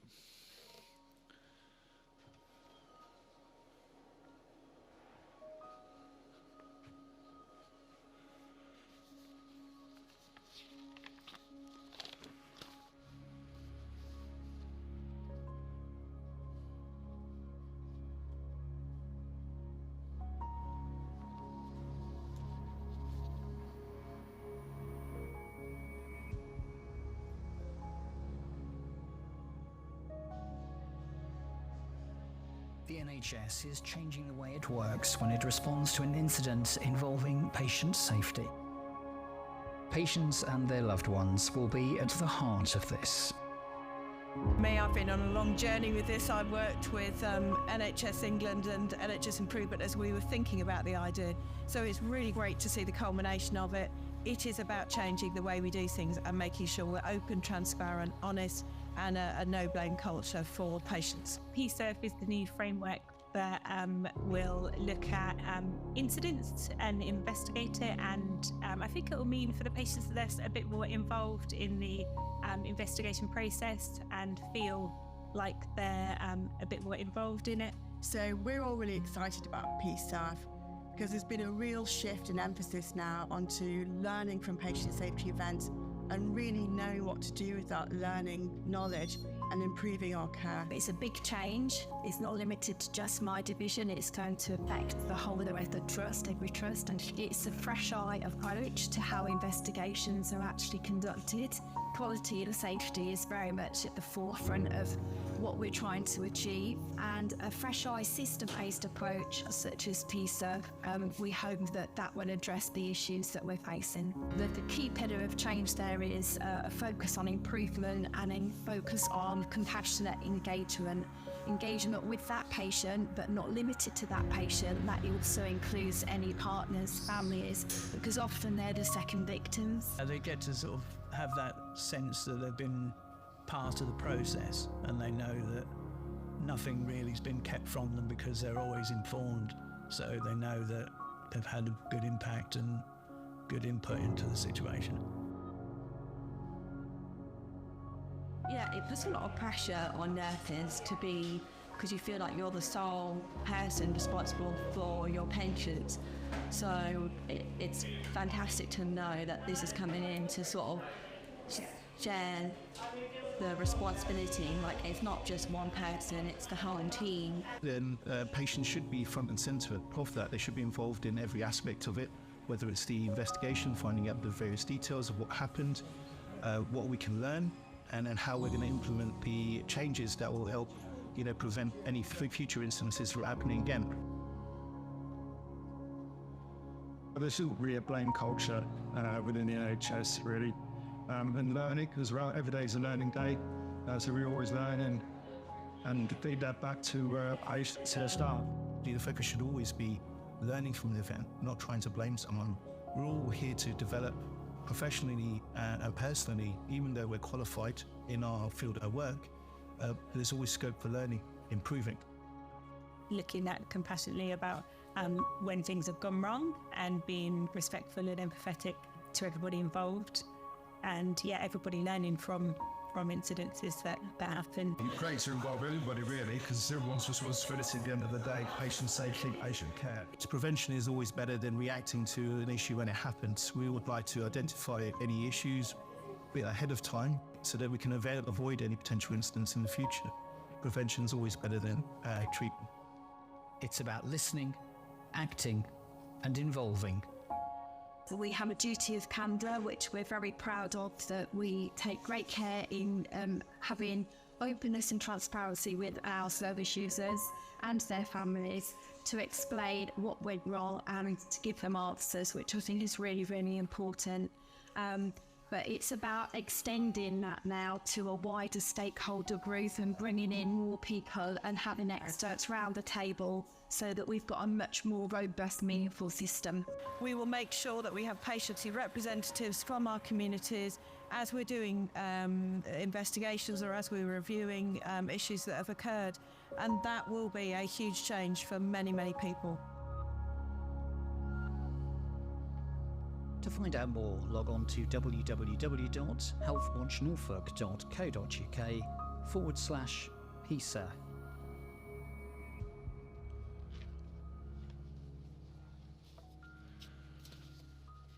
We'll forgive the consultant for his West Ham lanyard, but actually may I formally thank Alice and her team for all the help that she gave us in working on this particular piece of work. It's now sort of time to come to the main event, really, which is to formally recognise some of the people who have gone the extra mile to help us over our first decade, our Healthwatch heroes. We wanted to say a formal thank you to those people outside our organisation who have worked hard to support us in a variety of ways, whether it's working with us on projects, providing us with vital intelligence and support, and ensuring we can do as much work as we possibly can to help Norfolk's patients and cared for. We had a lot of discussion about who we thought should present these awards, and felt that as it marks our first decade, we should ask our first chair, who is someone who continues to support us. Mary Ledgard and myself, Mary is in the room somewhere, I'm sure, yes, she's at the back, basically press-ganged Bill Armstrong, who was just about to retire as the county coroner, to come and work with us. And foolishly, but very much to our delight, he accepted the challenge, especially working with me, who has continued through all these years to support us. Whenever we need his wisdom, support or advice, he's always quick to respond by telephone or email. Our honorary president, Bill Armstrong.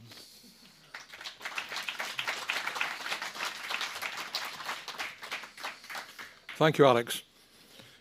Martin Luther King once said, "Our lives begin to end when we become silent about the things that matter." Well, health and social care, of course, matter. They matter to all of us. They matter to each of us as individuals, matter to our families, our friends and those we care for, and matter also, of course, to the health and well-being of our communities. That's why Healthwatch Norfolk is so important. Important in eliciting views, perspectives and lived experiences from people, assessing and evaluating these in a professional way, and communicating effectively with service providers, with commissioners and policymakers so that they can have, and have had over the last 10 years, a very real impact. That's what we've been doing over the last 10 years at Healthwatch Norfolk, and you're here today, of course, to hear about that, to see what's been going on, and to talk about everything that's been happening over the last 10 years. So much has been achieved, and Healthwatch Norfolk, I think you'll all agree, has become established as an effective, professional, productive organisation, providing a voice, having an impact, and making a real difference. As well as all this, of course, what we should be doing and are doing today is highlighting good practice, commending real achievement, and congratulating and endorsing those who have gone the extra mile, and celebrating those who have not only given Healthwatch Norfolk great support, but also made a tremendous impact on people individually, making a difference. So it's a real honour and privilege for me to be invited here today to make these presentations to our Healthwatch heroes. All of them are very special people. All of them have made very special contributions. All of them in a very special way. All of them making a difference.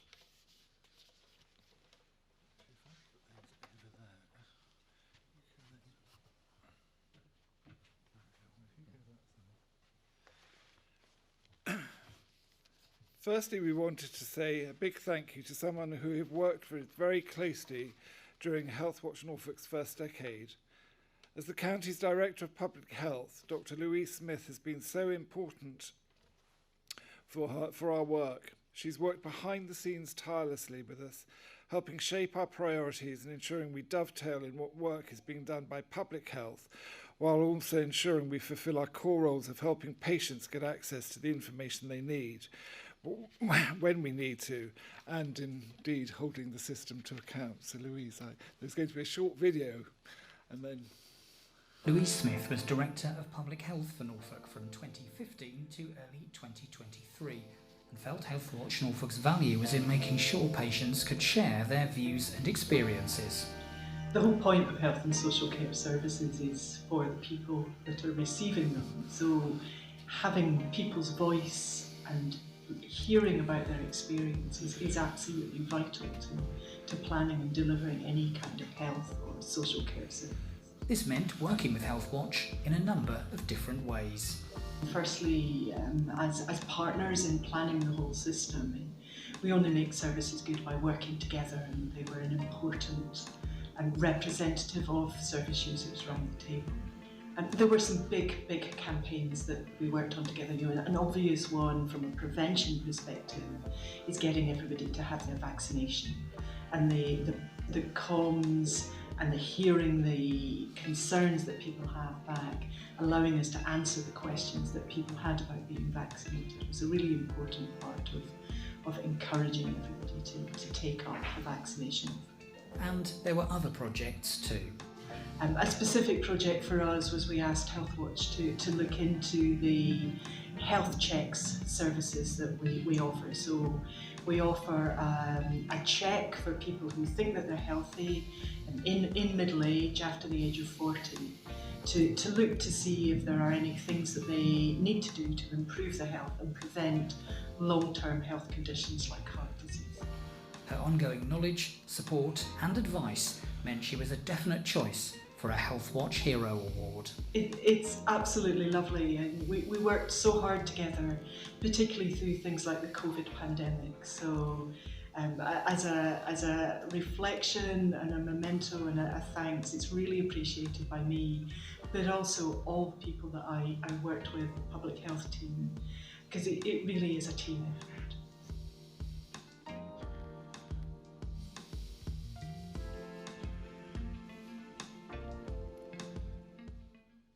Dr. Louise Smith.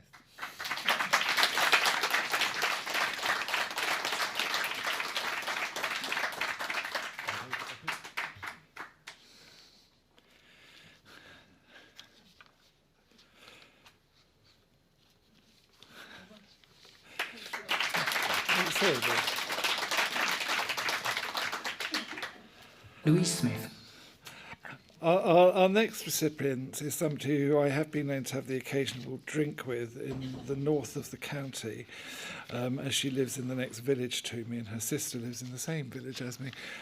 So Sharon Brooks, we really do need to say thank you. She runs and heads up an independent charity which represents and supports the carers of Norfolk and Waveney. Carers Voice Chief Officer Sharon Brooks. Sharon Brooks is Chief Officer at Carers Voice. Both Sharon and her team have forged a close working partnership with Healthwatch Norfolk. For me, Healthwatch is really important as it holds the same values that we have, which are about influencing and creating change by making sure that you have the voice of the user, and so for Healthwatch patients and carers. And we really value the fact that Healthwatch come to us as we have such a knowledge of carers. We're a small organisation, but we have 2,000 members, so we have a wide reach, and we really enjoy working with them. We have the same aspirations, the same goals, and want the same outcomes. This dual approach, sharing knowledge, expertise and feedback, have been seen through a number of pieces of work. Two of the most recent examples, and the first one is the engagement report that we prepared for the first all-age carers engagement strategy for Norfolk and Waveney, and we did surveys, we did some research with yourselves, and then we also had Healthwatch facilitate some workshops, which was great, having another independent voice there for the workshops. And the other piece of work that we've been involved in is discharge. Carers came to us saying how difficult discharge is. We know it's a national problem, but we wanted to see what we could do within this area. And we talked to yourselves about the research that's already been done by Healthwatch on discharge and about how we should take the project forward. And then we developed a task and finish group, which is ongoing at the moment. Hearing from carers is important, but for Carers Voice, that's only the first stage of shaping services and making changes. It's really important, those key findings, to make sure that they do become outcomes. And in no particular order, it's really key that carers get the right care for the person they're caring for, and that they also access support and know what's available. It's really important that there's continuity of support, and the fragmentation of services was really noted, and together with the lack of communication between services and departments. There's a real importance of carers groups and peer groups and other community networks. And it's really important that the identification and raising awareness of carers and capturing their value is recognised. Carers also told us about the real concerns they had about long-term care planning, and this was particularly important for parent carers with parent carers of all ages. And then obviously mental health was a cross-cutting theme. One of the things that's also come out of this was the discharge work that we've been doing, and we've held workshops on that, and we've distilled it down to concentrating on communication and medication, and that's really important work that we're carrying on with at the moment. Alongside this, Carers Voice also work hard to share information and advice as well. We have our locality meetings, so they're based in 5 localities in Norfolk and Waveney, and they take place every quarter, and they deal with a variety of topics. Obviously there's an emphasis on health and social care.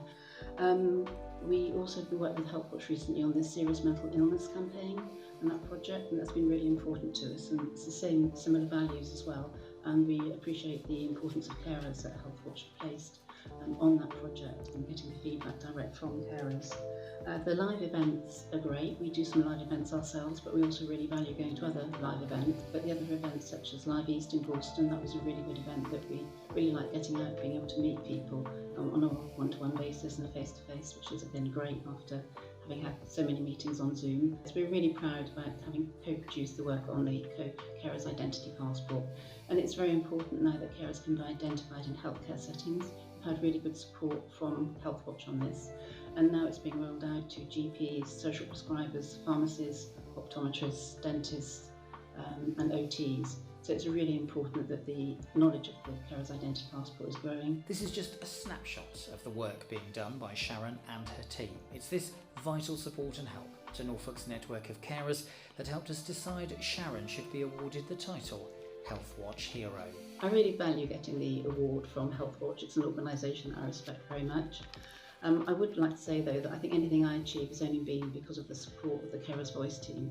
We are a small team. We also have 8 amazing carers ambassadors, but anything that I've been able to achieve has been because of the support. We are told that as an organisation we do consistently punch above our weight, and I think really that is only due to the fact that we have such a fantastic team with the carers ambassadors, and I really would like to thank them and accept the award on their behalf. Thank you.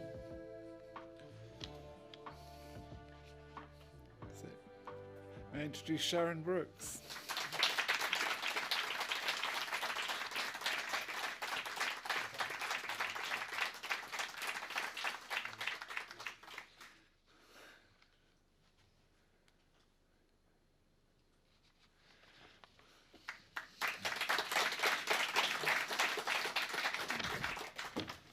Sharon Brooks is Chief Officer at Carers.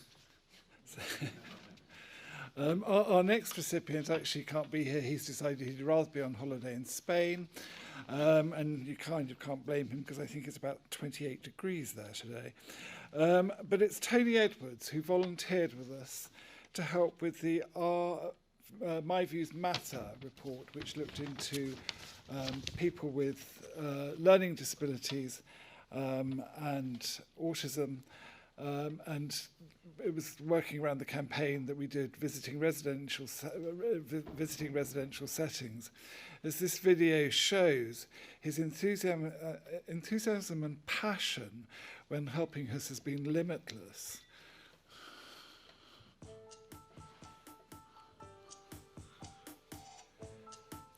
Tony Edwards has been a key member of our My Views Matter team. He's been joining us, visiting care homes for people with a learning disability or autism and helping draw up a picture of care. Tony first heard about it through About with Friends in Cromer, who helped us design packs to tell residents, their families and carers about the project. It's on the internet and on their YouTube channel, and I thought it was interesting to learn with my skills and independence to visit care homes and stuff like that. And talking to the residents and the staff members. Tony's worked closely with Healthwatch Norfolk's John Spall, who heads up My Views Matter and briefs him ahead of each visit, telling him about each area to talk about and supporting Tony while he chats to residents and staff at each site. He asks me questions, what I need to say when we get to a visit care home, if the guys the service users want to go out or not go out, if they want to do activities in the daytime in the home. If they've got any drivers on. He's learnt a lot through the process and has really enjoyed being part of the My Views Matter team. I like going out when I like to be independent, to visit people at homes and that sort of thing. Tony's also enjoyed giving something back to the community by helping with vital insight and information for the finished reports, which help enhance care for those with learning disabilities and or autism. It's helping for the residents, the staff members, the support workers to learn their skills be independent in the future. This is his ever modest reaction to being named a Healthwatch hero. Excited to be up with heroes and stuff.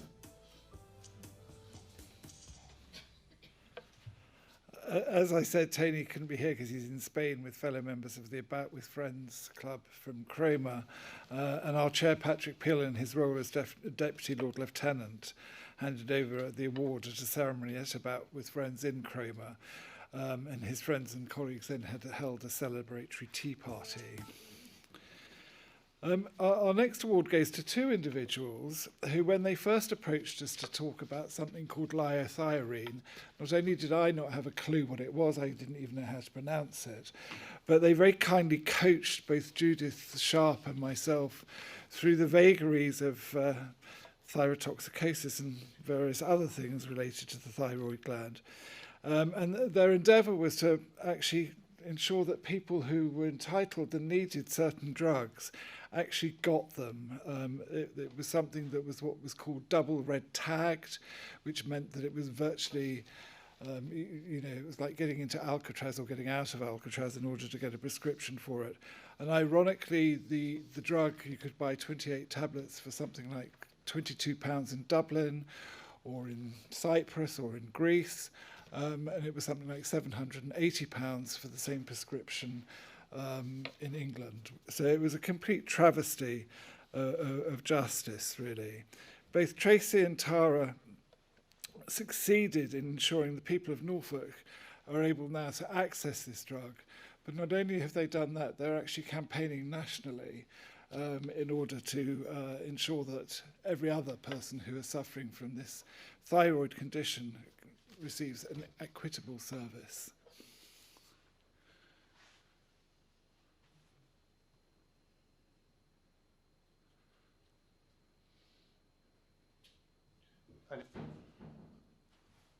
Tracy Howlett and Tara Riddle have been campaigning locally and nationally to ensure patients with hypothyroidism get the best treatment possible for their care. Well, we are both hypothyroid patients, which means underactive thyroid. I've been diagnosed about 30 years ago. Most people feel well on the first-line treatment for hypothyroidism. The first-line treatment is called levothyroxine, which is known as T4. Most people are fine on that, but there's a significant cohort of people who are not well on it. And if you're not treated well, if you're untreated with hypothyroidism, it can affect most areas of your life, and it affects all your body systems. So it really it's quite profound effects sometimes. Brain fog, weight gain, depression, heart problems, high cholesterol, blood sugar problems, all sorts of things. So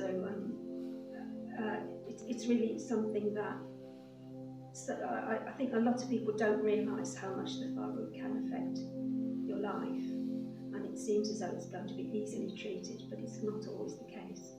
Tracy was having exactly the same issue. And I tried to access this medication and was refused it. And I ended up having to, after many years of trying to access this medication, to go private.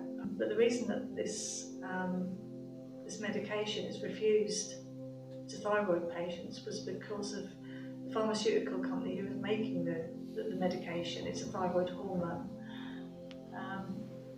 They were price hiking, and they've since been found guilty of price hiking by the CMA. So patients all over the UK and here in Norfolk just couldn't get access to the medication that they needed to be well. I set up a group because I knew there's other patients like me, and so I set up a group called the Thyroid Support Group Norfolk, or TSGN, which can be found on Facebook. And as we, through that group, I met Tara, and together we started our campaign. So we started off very gradually, with the help of Healthwatch Norfolk. And the group grew and grew and grew, and we were astonished to find out just how many patients in Norfolk or Norfolk and Waveney area were affected.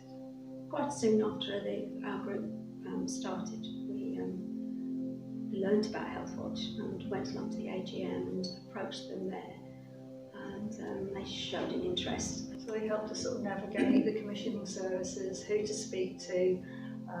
We got a lot of information, a lot of reports together, so we had really good, robust campaign information. But what we really helped us with was to form positive relationships within the local NHS, so we were able to have really good discussions and calm discussions that were really taken on board. After a lot of meetings, work, research and effort, it's meant a more positive outlook for Norfolk people with hypothyroidism. Norfolk is great, and patients are reporting that so, now that they are getting T3 and their lives are being changed. Healthwatch Norfolk wanted to reward both Tracy and Tara for their efforts and make them Healthwatch heroes. We're just humbled and delighted, really, to accept the award on behalf of the patients that we represent.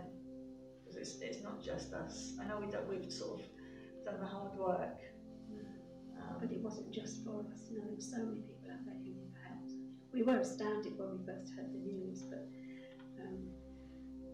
delighted. Yeah. So now we want to push it on a little bit more. That's where we hope Healthwatch England might even think this is a worthwhile campaign to take up nationally. Especially as it affects a huge number of people. Tracy and Tara are both very modest about the amount of work they've done, so it gives me great pleasure to welcome them to the front.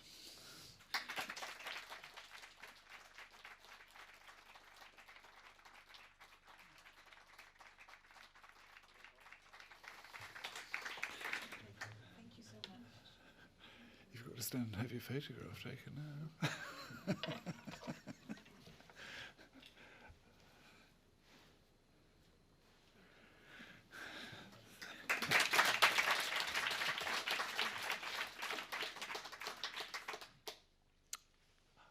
Our next recipient is Kerry Sumner, who has left her role within Norfolk County Council to head up the fire service across Norfolk.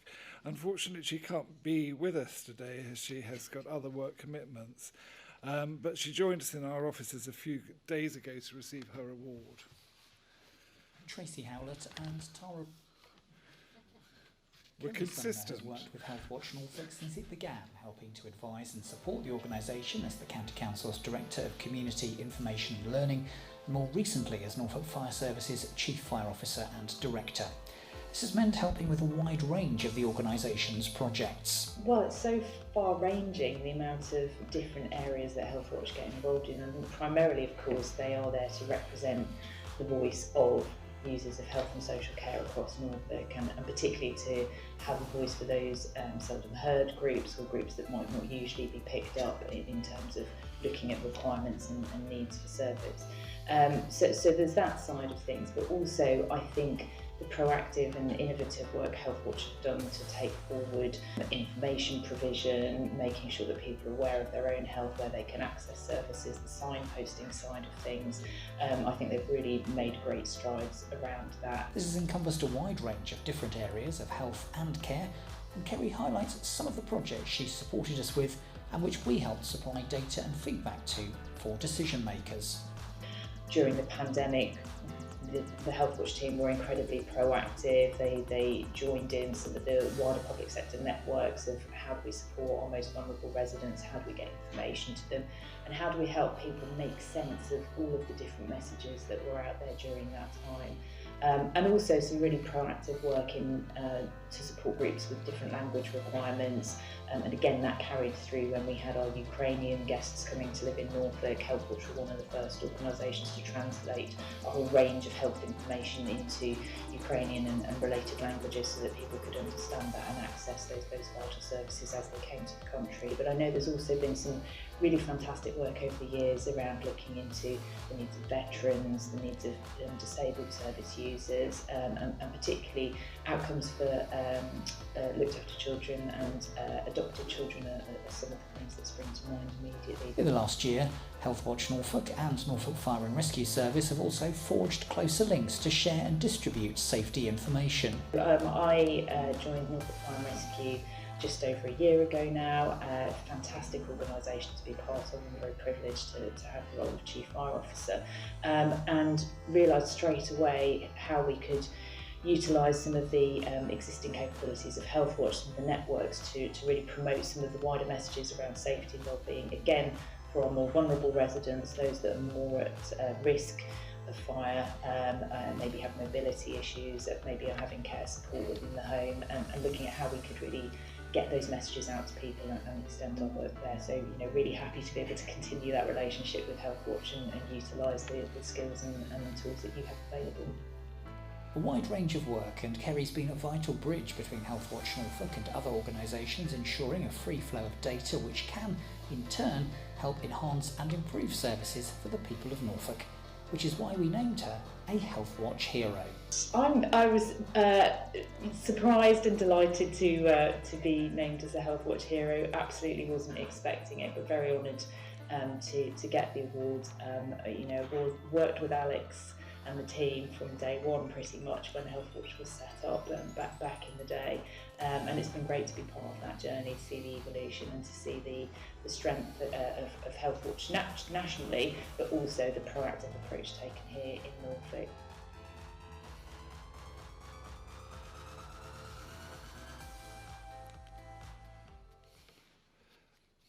Thank you. Our final recipient is someone else who's worked with the wider Healthwatch community since its inception, initially in the south of the country and then here in Norfolk when she moved into the county. The Queen Elizabeth Hospital Chief Executive, Alice Webster, has worked with us both ensuring we can gather the views of patients and working with us on specific projects around different areas of patient care. Alice Webster is formerly Chief Nurse and now Chief Executive of the Queen Elizabeth Hospital in Kings Lynn. She's been associated with Healthwatch for its entire first decade, a third of those in Norfolk, and said she values the partnership. Having worked with Healthwatch over the last 10 years, but particularly with Healthwatch Norfolk the last nearly 3 years, it's the absolute independence. Really understanding that patient voice. As a nurse, that's really, really important to me, and it's important to everything that we do. So how exactly has Healthwatch Norfolk helped Alice and her team? On a monthly basis, there's a programme of work. We'll ask you to come and join, come and talk to patients, come and talk to staff, look at a particular area, and really understand what's going on, but then what we can do and how we can make that better. There have been some longer term projects too. One was focusing on how the hospital could enhance its communication with different West Norfolk communities. And you did a particularly strong piece of work with the College of West Anglia, where we asked younger members of the community to respond, and you had so many, which was just brilliant, and I have to say has really strengthened our relationship with the College of West Anglia to look at how we bring people into the workplace. I know you also worked with Scope, and again we're looking at how we open opportunities to community to either participate in that patient experience journey or even to come and work with us. We're always happy to do both. Another saw the QEH piloted for Healthwatch Norfolk's first ever 3 Hospitals 3 Weeks campaign, which saw the entire Healthwatch team gather feedback from across the hospital, which could be analysed. It's the second first I've done with Healthwatch, if that makes sense, because I did something in East Sussex some years ago. But with this, it really was important for us to be able to understand where we were going and to be able to work with James Paget, Norfolk and Norwich, and really to understand what our patients and public perception of us is, And what was brilliant is you were here at the time when we had the new hospital announcement, which was just fabulous because you have been such an integral part of our journey. It was great to have you on board, and we could have picked that week. So yeah, a huge thank you on behalf of all of us at QE and certainly our population of West Norfolk. You do an amazing job and we are so proud to be in partnership with you. Thank you. And this work has all been achieved through a partnership with Alice at the top, and her support and drive is why she's been announced as a Healthwatch hero. I'm overwhelmed really, if I was honest. My team would tell you it's not often I'm lost for words, but I think I probably am. I'm really humbled. I do what I do because I want to really, really make a difference to the population that we serve, and to be able to be recognised in this way is just fabulous, but I don't do it on my own, and so I take this on behalf of the whole team. Thank you. So, Alice Webster.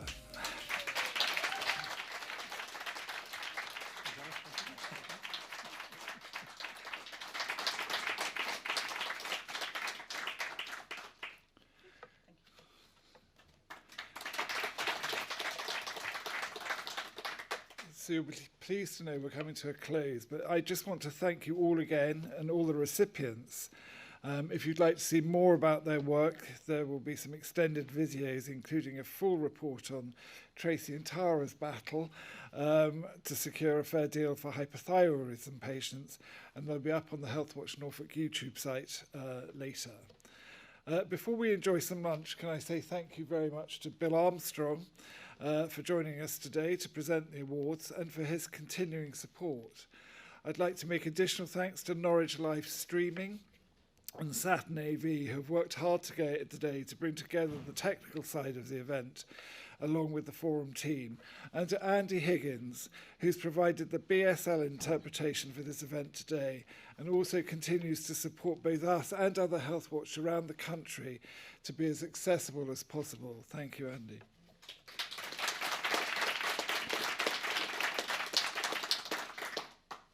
And it would be remiss of me not to actually thank the Healthwatch team and actually all our stakeholder partners. We have our differences, all of us. But the one thing I can assure you all, hand on heart, is that everyone in this room is out for the same outcome, which is to secure better outcomes for patients. It might not seem like that at times, but that really is the case. As a staff complement, Healthwatch total 15 people plus our volunteers and indeed our trustees who we couldn't work without. And they feel they've completed a huge amount of work over the last 12 months, and there's no sign of that pace slackening.